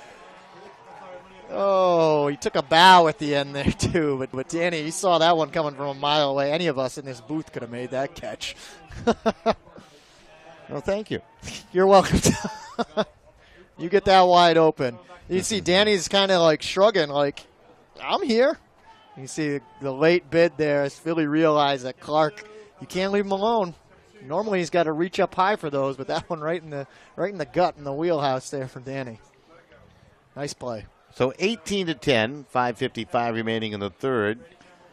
And Philadelphia set to try to ramble from left to right. Hairnet, one of the players out there. He's played a forceful game. You mentioned that he's been hustling all over the field. You like his play tonight? I do. He's a good handler because I like him and Kolick from D.C. The way they move. They release the disc so quick and boom, they're right off to the next cut. See right here. That time he took a little bit more time, so a bad example. But he traditionally has just been moving so quick. He's got a lot of energy. That one's laid up. There could be trouble, and that's going to be deflected out of play. Who else? Indeed. Jack Hatchett has been all over the place defensively here for Boston tonight. And take a look again. Hatchett running down. He's got Brower Jarvis right there, so this is a tough play regardless. But Jack just timing his jump perfectly over Esser. So Boston will get it back because of the outstanding D on the back edge of the end zone. And let's see what they do this time around. Pressure out there. He has had himself a whale of a game thus far, too. We talked about his unheralded play. I can't even talk. Say that again fast 3 times. Now Philly here appears to be a little bit desperate as they go to that zone. You see the double team with the cup defense. Now they go straight back to man. Hatchett the control. Now it's back up into the middle of pressure. And he's going to huck it all the way downfield. Can Hatchett get to it? Oh, he can't. Trying to make a one-handed grab. He might have felt the defense of Damiano coming back there on his heels. Just couldn't make the catch. I think he tried to showboat that just a little bit there, Jeff. I don't know. Leaps up with that right hand. Just can't grip it. A little too much on that one. A little too high. Jack, that's the second time they've been trying to get him that bookend play, trying to reward him at the other end of the field, but just can't connect. Nice grab there. Oh, wow. That was just dug off the turf by Brandolph. Let me get the infraction call. Got a whistle. Alex Cooper with getting a little too friendly there with Brandolph. That's a little high. Hairnet had a jump for it. Oh, he got hit there as the play gets a little bit physical. We'll go back again. A little bit of pressure. Yeah, absolutely. He's staying right in the back pocket of Nicky Hairnet. And now I'm getting whistle friendly over here. That was downfield. Down to 3:39 and ticking. Well, looks like they're going to discuss it, but I think it's going to be against Philly this time. Away from the disc, it looks like an offensive foul. It's going to be Boston's disc. Man, those are those mental mistakes you can't make, especially when you're trailing this much, and not much time left here in the third. Hatchett will send it up to Farnsworth. Can he get it with that big body? Nearly. Boy, it looked like there was a little contact that time, but there was nothing called down there as Farnsworth. That was Davini, I believe. Davini, made right the play. There. Nice play. Didn't have to necessarily touch the disc, but just being that spacing, forcing Farnsworth to make more of an awkward grab. Good defense. Esser to Hairnet to the near side here. Esser flicks it along on the forehand side. There's a good play coming back to it here by Rainwater to give him a little throwing angle. Randolph up ahead. Glazer. That was a nice move by Brandolph. See, now you see Hairnet taking off right after that throw. That's the way you got to do these things. Now they're going to try and get it to him. Brandoff will take the feathery feed from Esser for the score. That's great work. That's hustle. Brandoff right there, too. Hearing that right behind him. Nice cut there. Fluid motion there. Took him a while. A couple of chances there, but their O-line finally gets one. Here's a replay of that one. See it all the way from the other end as Brandoff, that first initial dig out. And then Esser with the assist to Brandoff in stride. Nice play.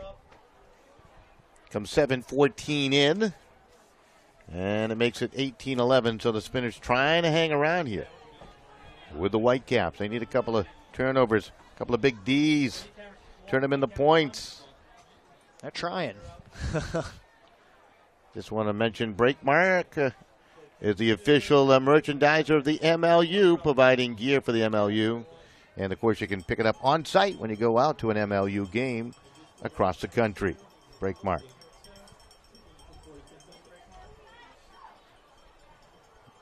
All right, let's see what the Whitecaps will do. Playing a terrific game here today, trying to keep pace with DC, a winner earlier today over the Rumble by a wide margin. Big in a couple of ways. Here's a long huck. That's going to be tough. Yeah, nobody's going to get to that. Not even you would have got to that one, Jeff. I don't think.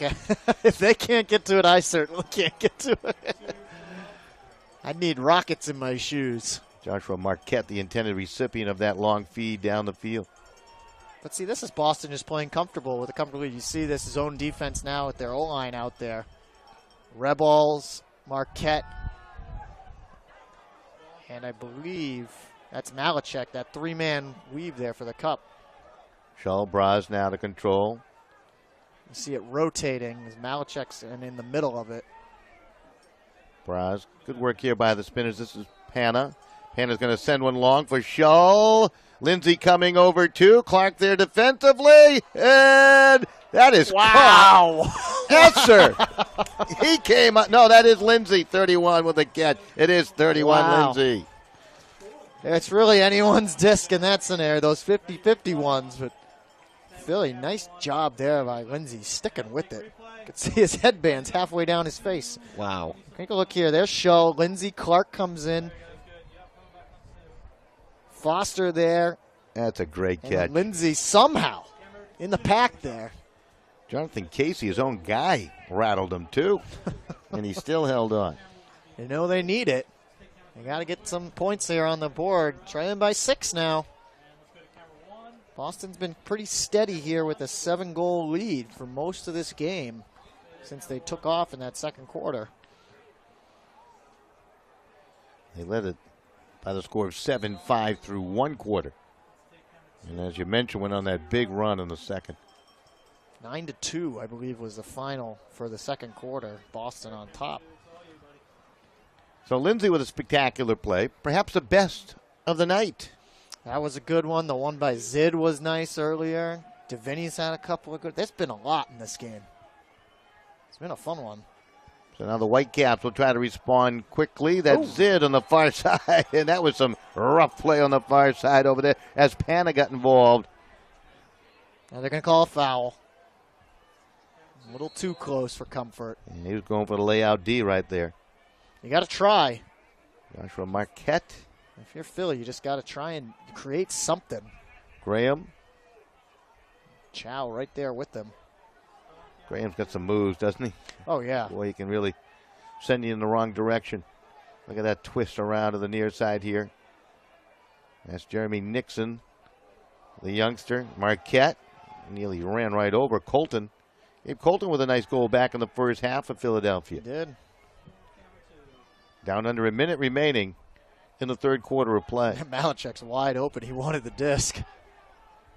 Pressure to give it to him. Yeah, the hammer is completed. He get his feet in for the score, and he did. There he is, Jeff Graham with a beautiful play. I think that might be somehow Jeff's first point of the night. But a nice catch from the hammer. Take a look again. Disc up in the air. Graham fighting off Chow enough that it's going to take him right down to the ground. But he was in. Both feet in. He signaled as soon as he got up, looking at the referees. I'm in, right? Right? They had him for an assist back in the first quarter of play, about a minute 30 in. First goal. First goal. That doesn't happen too much. Take it all the way to just about 40 seconds left to go in the third quarter. 19-12 your score. Boston on top of Philadelphia. And of course the official disc of the MLU. Check out the Innova Pulsar, designed in cooperation with players on the staff of the MLU to give you that great touch, right? Great flight, and just a great disc. It is. Check it all out. Also, they make some world-class golf gear. Disc golf. Yeah, absolutely.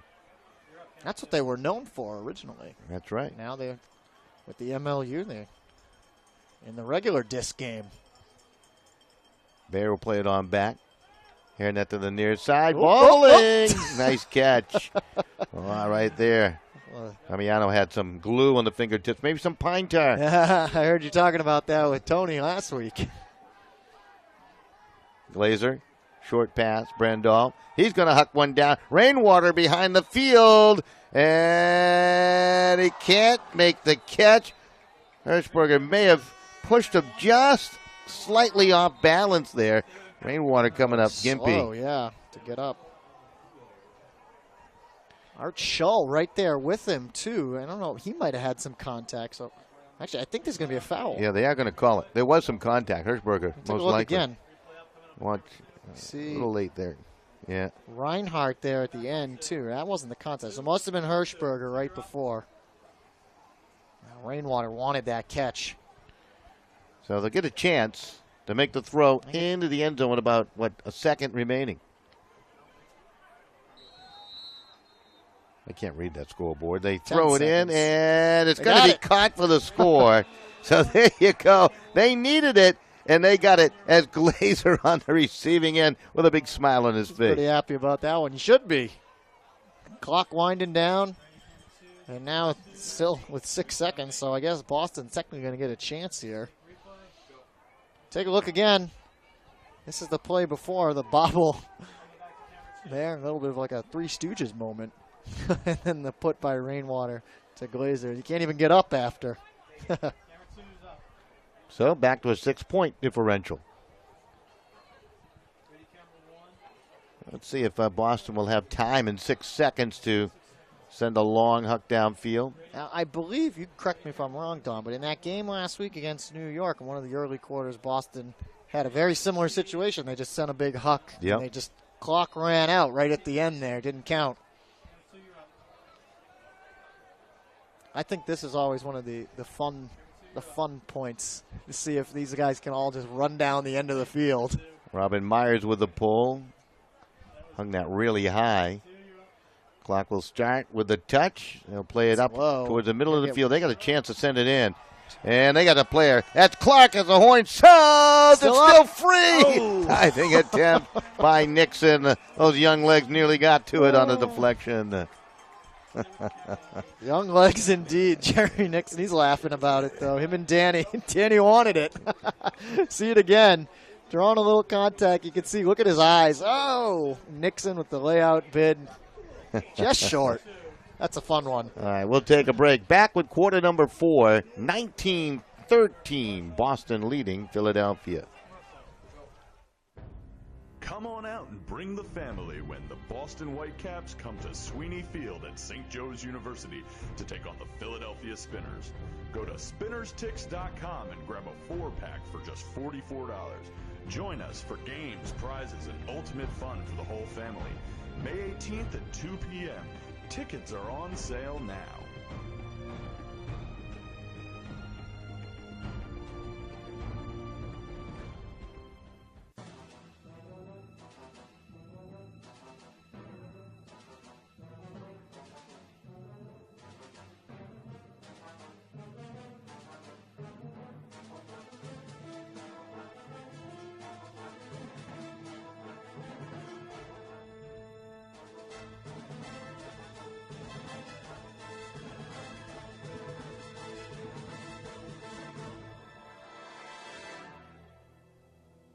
The Nighthawks are flying south to San Francisco. Can Morgan Hibbert lead his team to a victory on the road? Or will Evan Boucher and the Dogfish take a bite out of Vancouver? May 17th at 2 p.m. Eli Friedman leads the herd as the Stags defend their home against Danny Triniak and his invading Rainmakers. Come see as these giants of the Pacific Northwest clash. May 17th at 6 p.m. 1 quarter to go. Whitecaps trying to remain a game behind D.C., the current, with a big win over the Rumble in the Eastern Division standings. And for Philadelphia, trying to upset the apple cart a little bit and hand the Whitecaps their first home loss ever. But there's a long way to go. Not only 10 minutes of time, but they're down by 6. And the Whitecaps have really played inspired ultimate today. Oh, yeah. I mean, they got that big lead in the second, and from that point on, for them, they're just, as I've been saying, they're just kind of having fun out there. They just feel comfortable and confident that they can just, they don't even really have to do the whole strategically sound thing, but they're still playing good ultimate. Strong play from both the offense and defense. We've seen a couple of big plays. Marquette's had a great game. Hatchett defensively has had a great game. On the other side, Deviney had the early start for Philly. Rainwater's had a nice night. We'll see if Philly, what they can do in this final 10 minutes, if they can close this gap. Stranger things have happened. A little bit of wind down below on the field. You can see the uniforms being blown around a little bit there on the Whitecaps. Those all white uniforms. Sharp-looking white uniforms on them here tonight. And it's Philadelphia on the pull with the wind at their back a bit, and that's going to drive that disc all the way just inside the goal line. And here they come. Reb Holtz has had a big game. He's been all over the place. He's made some very intelligent plays out there, hasn't he, for this Whitecap team today to the near side. That's Zid. Well, that's another strong thing about Boston is they're smart. Well, there's the wind right there. Absolutely. Oh. Nixon nearly made a dramatic catch. Almost had that. Wow. I think he hit his head a little bit on the way down. This is not going to help Philadelphia. We get a whistle. Coming back. Yeah, it is coming back. We saw Nixon grab his head right after that play, so I don't know if he got smacked by a player. He's coming off. Yeah, I think it was his fall. It was a kind of a jarring, awkward fall. Now, so that'll take him off. Hatchett actually now coming in on the O-line. This is interesting. You don't see Jack too much playing on the offensive side of things. Actually, he is going to be playing defense, as it is going to be Philly's disc. So hopefully Mr. Nixon's going to be okay. And you don't want to see him get too banged up. Nixon, he's the youngest guy on the team. Not even 21 yet. He runs like he's not 21 yet. Nixon, the star from Harvard. Also intelligent. Very. The Harvard Red Line, that's the name of that team. Look, right on cue, Jack Hatchett. Well, he's been terrific today, and he continues here into the fourth quarter of play. And again, the Whitecaps with a chance to cash in on a Philadelphia turnover. How many breaks have they had today? I haven't kept that number. Haven't kept track of that one, no. I'd be curious to see, especially the ones that Jack's gotten himself. Well, he's in control. Hackett will play it on back to Graham. Hackett to the near side, takes a look. A little fake. That's Malachek now. He'll play it up ahead and inside the pylon. That's a great cut by Graham for the catch. How do you cover that? And Chow was right there. That's how you cover it. Unfortunately, Jeff's just that good. And especially coming from Malachek, the two of them combined made up most of Boston's points last year. I haven't seen the stats this season, but the Malachek to Graham combo, as we look again here, first the turn, nice job by Jack, and then Malachek really just threading the needle. And Chow, he did everything right there. Just it's tough to beat. Just a great cut, great hands, well thrown. So 20-13, 7-point or 7-goal lead, however you want to refer to it as. Of course, D.C. with a big win earlier. Isn't one of the tiebreakers goal differential at the end of the year? Yes. So it's important to. Yeah. Boston is actually still holding strong. I've played close games throughout. At least in their losses, I should say. Were both 1-point losses. So Philadelphia, the Spinners now from right to left, Bayer, Rainwater. Part of the problem for Philly here in this final quarter is that they don't have any timeouts left. They had to burn that one earlier in the third. Glazer. Matt Glazer's had a nice game getting back in the form. Rainwater. Marked pretty tightly along that sideline. Now they reverse it. This is David Bayer. Played up ahead. And nice little touch. Brandolph. And in. Well, Glazer. Easily done. Nicely done. Miscue on defense right there. That Brescher came up, it looked like, and left Glazer alone. Just kind of snuck one in there. Brandolph and Glazer connecting there. Good shot of the two of them talking it over. 2014 back to a 6-goal lead for Boston. Philly just can't get inside that 6-goal margin. It's kind of like a basketball team trying to make that comeback. You get to that plateau and you just can't push over that edge and just time runs out on you. See, Philly's just, they have to move quicker. Approaching 8 minutes left to go. It's a confident bunch down below. Matt Rebholz enjoying the action today. Nixon's back out there. That's a good sign. Might have been a precautionary measure. They took him out. You don't want to chance head hits like that. There's the pull downfield. Wynn will carry. That's a nice pull. Rebholz will start the play from the back edge. Good defense there by Peters. Force the short pass. Rebholz coming up to the near side. Marquette makes the catch near the goal line here. Here's guarded by Panna. Nice little give and go there from Nixon to Graham. Graham, good accurate feed. Malachek's going to send one high. Let's see if he can edge it in to Nixon, and the defense will break that up. Nice work by Jonathan Casey. Yeah, Casey right there with Nixon and draped all over him. Nixon could only go up with one hand, and that's a much tougher grab with one hand.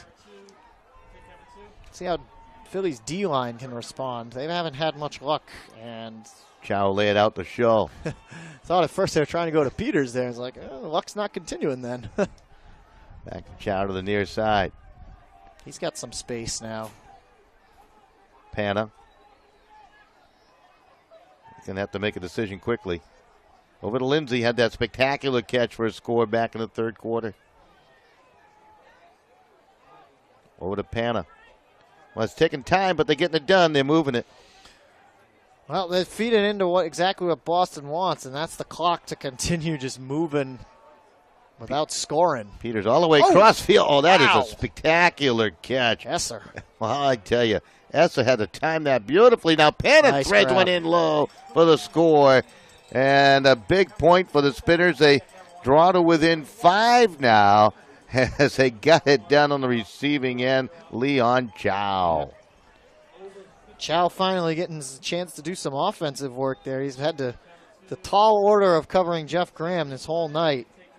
And a big break there for Philly's defense. Take a look again.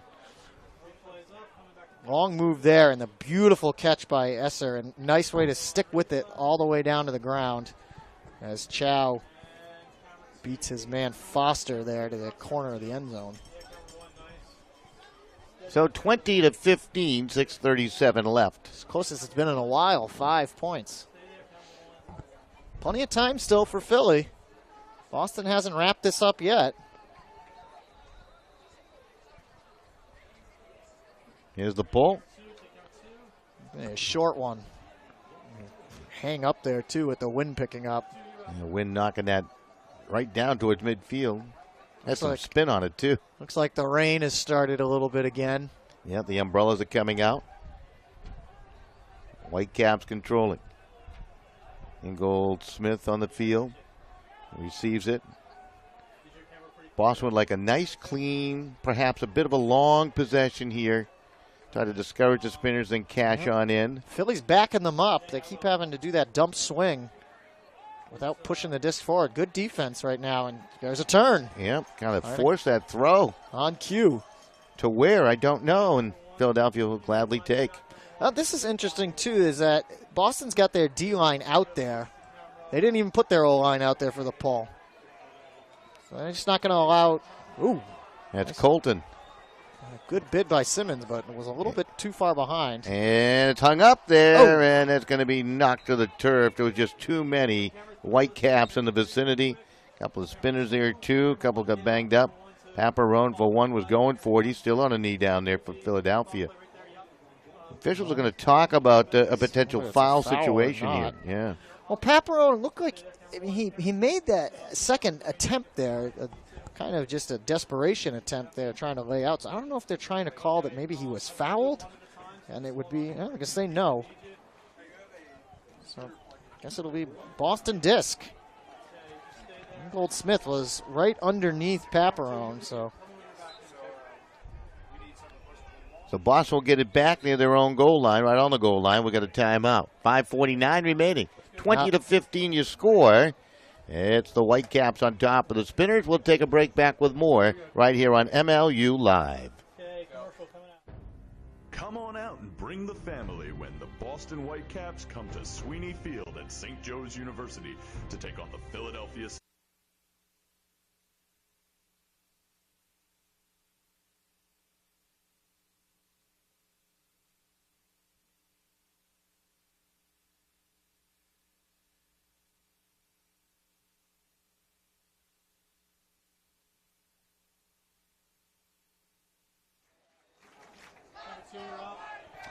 All right back here at Hormel Stadium. Jeff Poster, Don Boyle bringing all the action today. Want to know what Ultimate players do when they're not on the field?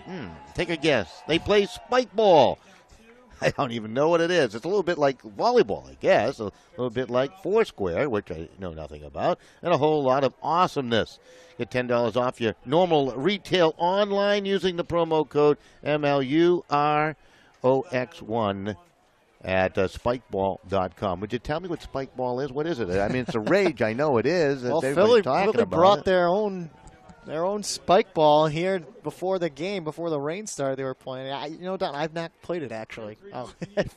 It's still new to me, but I've looked into it a little bit. It's like a little trampoline. You get a ball, and it's kind of like just a volleyball spike, and you try and keep it going in a volley. It's an interesting game. I have to see it in action to understand. Yeah. But it's another one on the rise, just like Ultimate.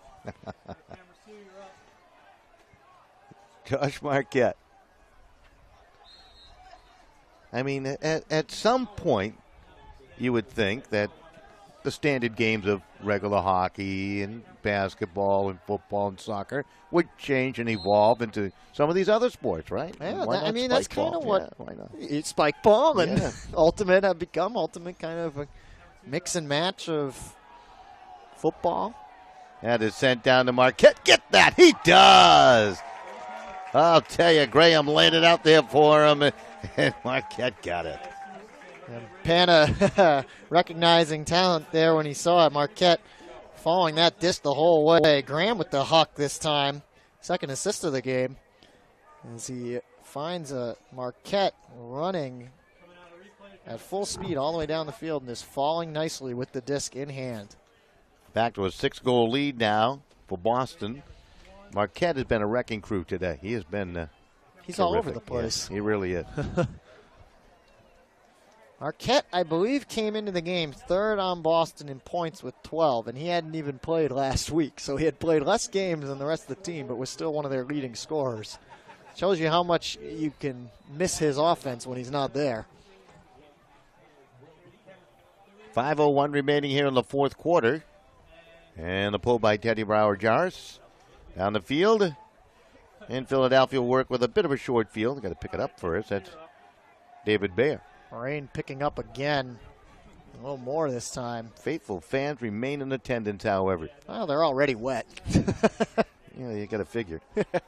This is rainwater now. He's playing in perfect weather here today. That's his namesake. Absolutely. Glazer, he's had a nice performance today. Glazer skidding to his knees to make a catch from Rainwater's pass.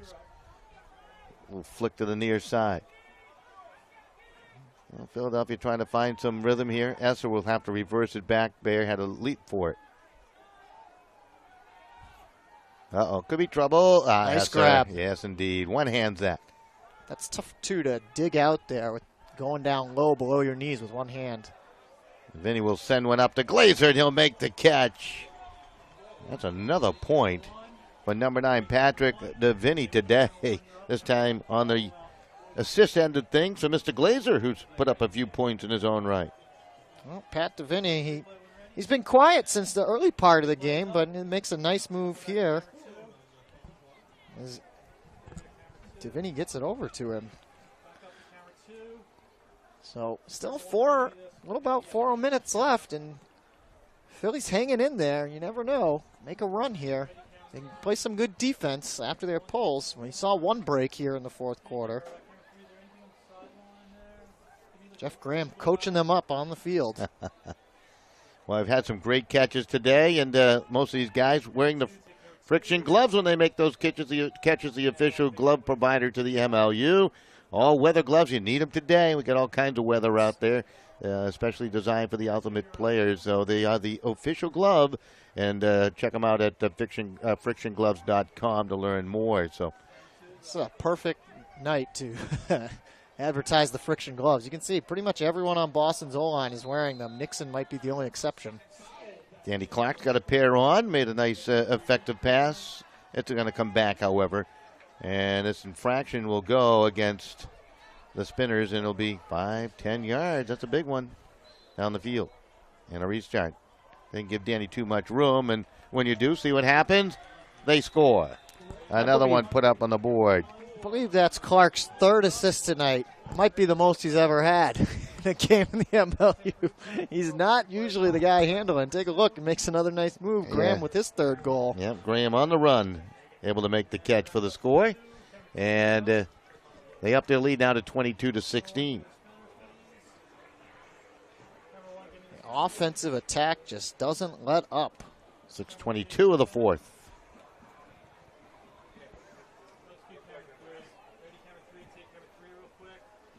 So it'll be the Whitecaps with the pole now from right to left. Just want to mention, I guess I've mentioned all the sponsors, which is good. MLU social media. Check us out on Facebook.com/MLU Ultimate. And you can follow the league also on Twitter at Twitter.com/ML Ultimate. So there you go. Got to do that. Absolutely. Stay up to date. That's how I found out about that DC New York score. There you go. You're right on it. McClellan. Mickey Hairnet. Glazer. McClellan. Oh, nearly a terrific layout D. That's Terry Roth. Wow, Roth nearly came up with that one. Roth is so athletic, too. He can make moves like that and get right back up. On a 3:16, Hairnet will control it. Nicky takes a look. To the near side, they work it. Damiano. McClellan shoots one, hucks it all the way down towards the end zone and too far for Mr. Glazer. He's feeling healthy, but not that healthy. So they turn it back to the Whitecaps. I've seen a lot of good from Philadelphia here tonight. Yeah, absolutely. It's not that Philadelphia has played that poorly or anything. It's just Boston came out firing, and especially in that second quarter, and just hasn't let up. Philly's had a lot of nice plays here tonight. They've executed as much as they can. It's just that Boston has got that edge on them. I thought Boston played with some urgency tonight. Yeah, especially out of the gates. Yep. Yep. They definitely felt the pressure coming after now losing their second game. And I think they were pretty frustrated with their play the week before. That's going to be a stall. Haven't had, I believe, the first stall of the game. I believe. I think so. I believe you're right. That's a big improvement. Last week, it might have been a half dozen stalls called against the Whitecaps. Well, you could tell they made the adjustments and trying to get rid of the disc quicker. That's in. And to toss that high, and that is just a terrific catch for the score for the Spinners, trying to pick up the number. Get a little closer down there for us. That's Peters. Is it Peters? Number one. Heck of a catch. Take a look again. Hairnet with another nice put. And I believe again, that was Peters. So Philly, again, makes it a 5-goal game with 1:56 left. McClellan, I'm being told. Yeah, and I would apologies. agree with that one. That's why I left that one up to you. I couldn't tell. Yeah, I learned my lesson then. Got to get it right. Now somebody else always gets it right That's for true. you. We You don't have to we'll worry get about it. bailed out at some That's point. right. Down the chain. 1:56 remaining here in the fourth. 22-17 your score. And the Whitecaps will start on a pull that goes out of bounds on the far side, so they get a favorable starting spot along that sideline. Some interesting rule changes in the MLU this year, all for the good, of course. Reb Holtz. Big Huck. Look at Graham. No He's one within him by a mile. He'll make the catch for the score, and it's now 23-17. And he dunks it over the goal post here at Hormel Stadium. Take a look. Rebels just feeling it with the Huck tonight, and Graham turning on the Jets. Just runs it down. It seems so simple when they do it. They do a terrific job. They do.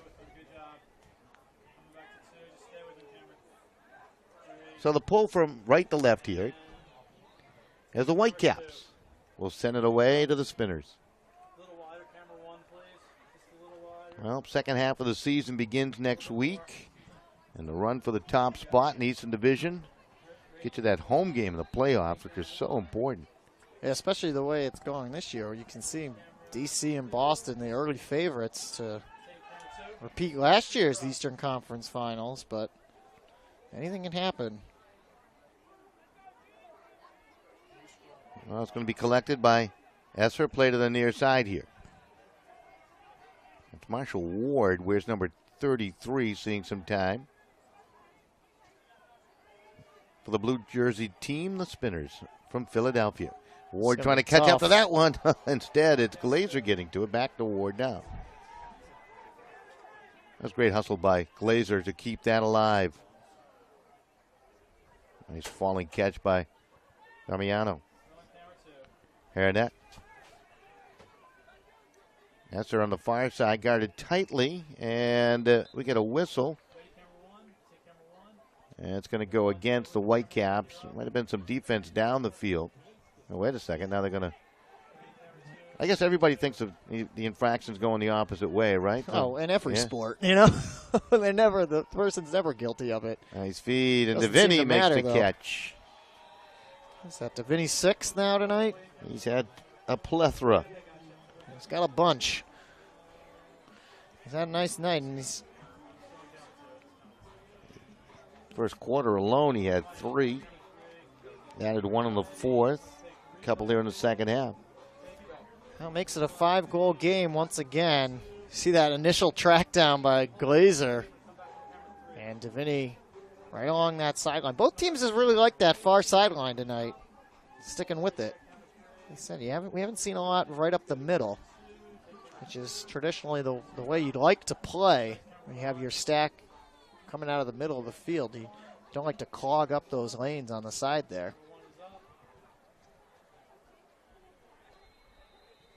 Well, 45 seconds remaining here, and I don't know if there's a 5-goal miracle in the playbook here for the for the Spinners, especially when they have to send the ball downfield. That would be impressive. Graham really had a spectacular second half. Kind of quiet back in the first. It was. He had an assist. That was about it. Now he's had, I believe, 3 goals alone here in the second half. Nixon's going to be one heck of a player. Already is. Clark, very graceful too. And the fact that he's now playing with this veteran core group here of Graham, Marquette, Malachek, the things he'll pick up from them alone. Marquette fakes the hammer, looking for Nixon downfield, decided to hold on to it, and I they think they're played just out going the to run the clock. clock out. Now they'll send it down and in, and a score. Oh, I tell you, Graham, Malachek on the receiving end in that corner over there. Danny just wanted another assist on the night. He hasn't had enough of them. It's just not the role he's usually playing, but he's had him tonight. So the Whitecaps put an exclamation point on this one here, 24-18. They have the lead now with just 5 ticks remaining. Okay, ready, camera 1. Take camera 1, you're up camera 1.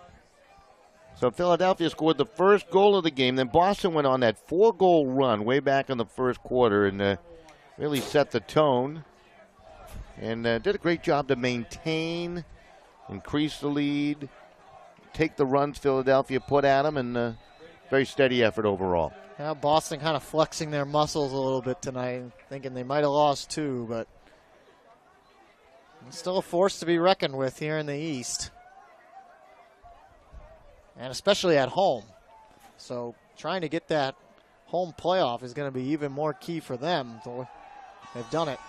Here's a horn, the Huck. It's still a continuation of play. It's going to float out of play, and that's going to do it. The Whitecaps are going to win this one 24-18. They improved now to 3-2 overall. A big win. They remain a game behind the D.C. Current, and of course with the loss of Philadelphia, they dropped to 1-4, and they'll try to turn the page again tomorrow. 24-8 next week. 24-18 is your final score. Well, they will begin to turn the page tomorrow when they go back to the drawing board, right? 24-18 your final score.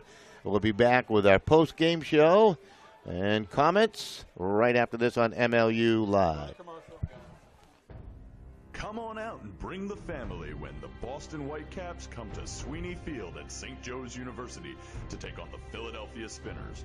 Go to spinnerstix.com and grab a 4-pack for just $44.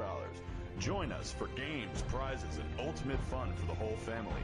May 18th at 2 p.m. Tickets are on sale now.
All right, right back here at Hormel Stadium. This one in the books, 24-18, the final. Boston with a victory over Philadelphia. They continue to play very, very good ultimate at home. Obviously, their third win, as Jeff alluded to. And, well, Jeff, interesting matchup early on. Philadelphia trying to do something nobody has done here in the East. Beat Boston at home. It's a tall order, you know. They feed off. This is a good crowd here in Boston. You saw the commitment and had some spectacular plays. Take a look at them again. This is a big Huck early. That's Glazer beating McDonald down the field. Here's on Boston's side, Marquette. This was the one that Danny Clark beat everybody to that spot and kind of said, hey, I'm wide open. Give it to me. Another nice one. Here's Jack Hatchett, who's got to be the defensive player of the game tonight. All those tips and knockaways that he had. Right there, Brandolph, a nice layout. Here's Clark. This was the big crash that I believe Lindsay came down with. I don't know how he did that. Yeah, that's amazing, isn't it? This is on Graham just making it in the end zone after another layout. We saw Rainwater. He got that one back, though. There was a foul on that one. He got that back and immediately got the assist right there. It is. Gets the assist right there after. And he couldn't even stand after an exciting catch like that. A lot of Philly highlights. Like you said, they might have lost the game. That was a nice grab right there. Graham dunking it over the goalposts here at Hormel. And really just kind of the symbol of the game there is Boston celebrating another victory. Yeah, they come away with a very convincing win here. They pulled away at the half and maintained in the second half. 24-18, the final score. So certainly plenty of action coming your way next week around the MLU. Out in the West Coast, couple of games. That's interesting. Nighthawks and the Dogfish and Rainmakers and the Stags will play on the West Coast on Saturday. And the MLU live game will be that first one, the Nighthawks and the Dogfish. That's going to be a good one. Of course, our MLU game here on the East Coast will be the Whitecaps at the Spinners on Sunday. Is that 11 a.m.? Pacific time. Wow. Is that 11 a.m. East Coast time or Pacific time? I'd like to know because, man, I got to get up early in the morning. Anyway, DC and the Rumble will battle again next week on Saturday at 3 p.m. So we'll see you Sunday. And for Jeff posted the entire game, thank you all for tuning in to the MLU Live here tonight. Your final 24-18 Boston victorious over Philadelphia. Good night, everybody.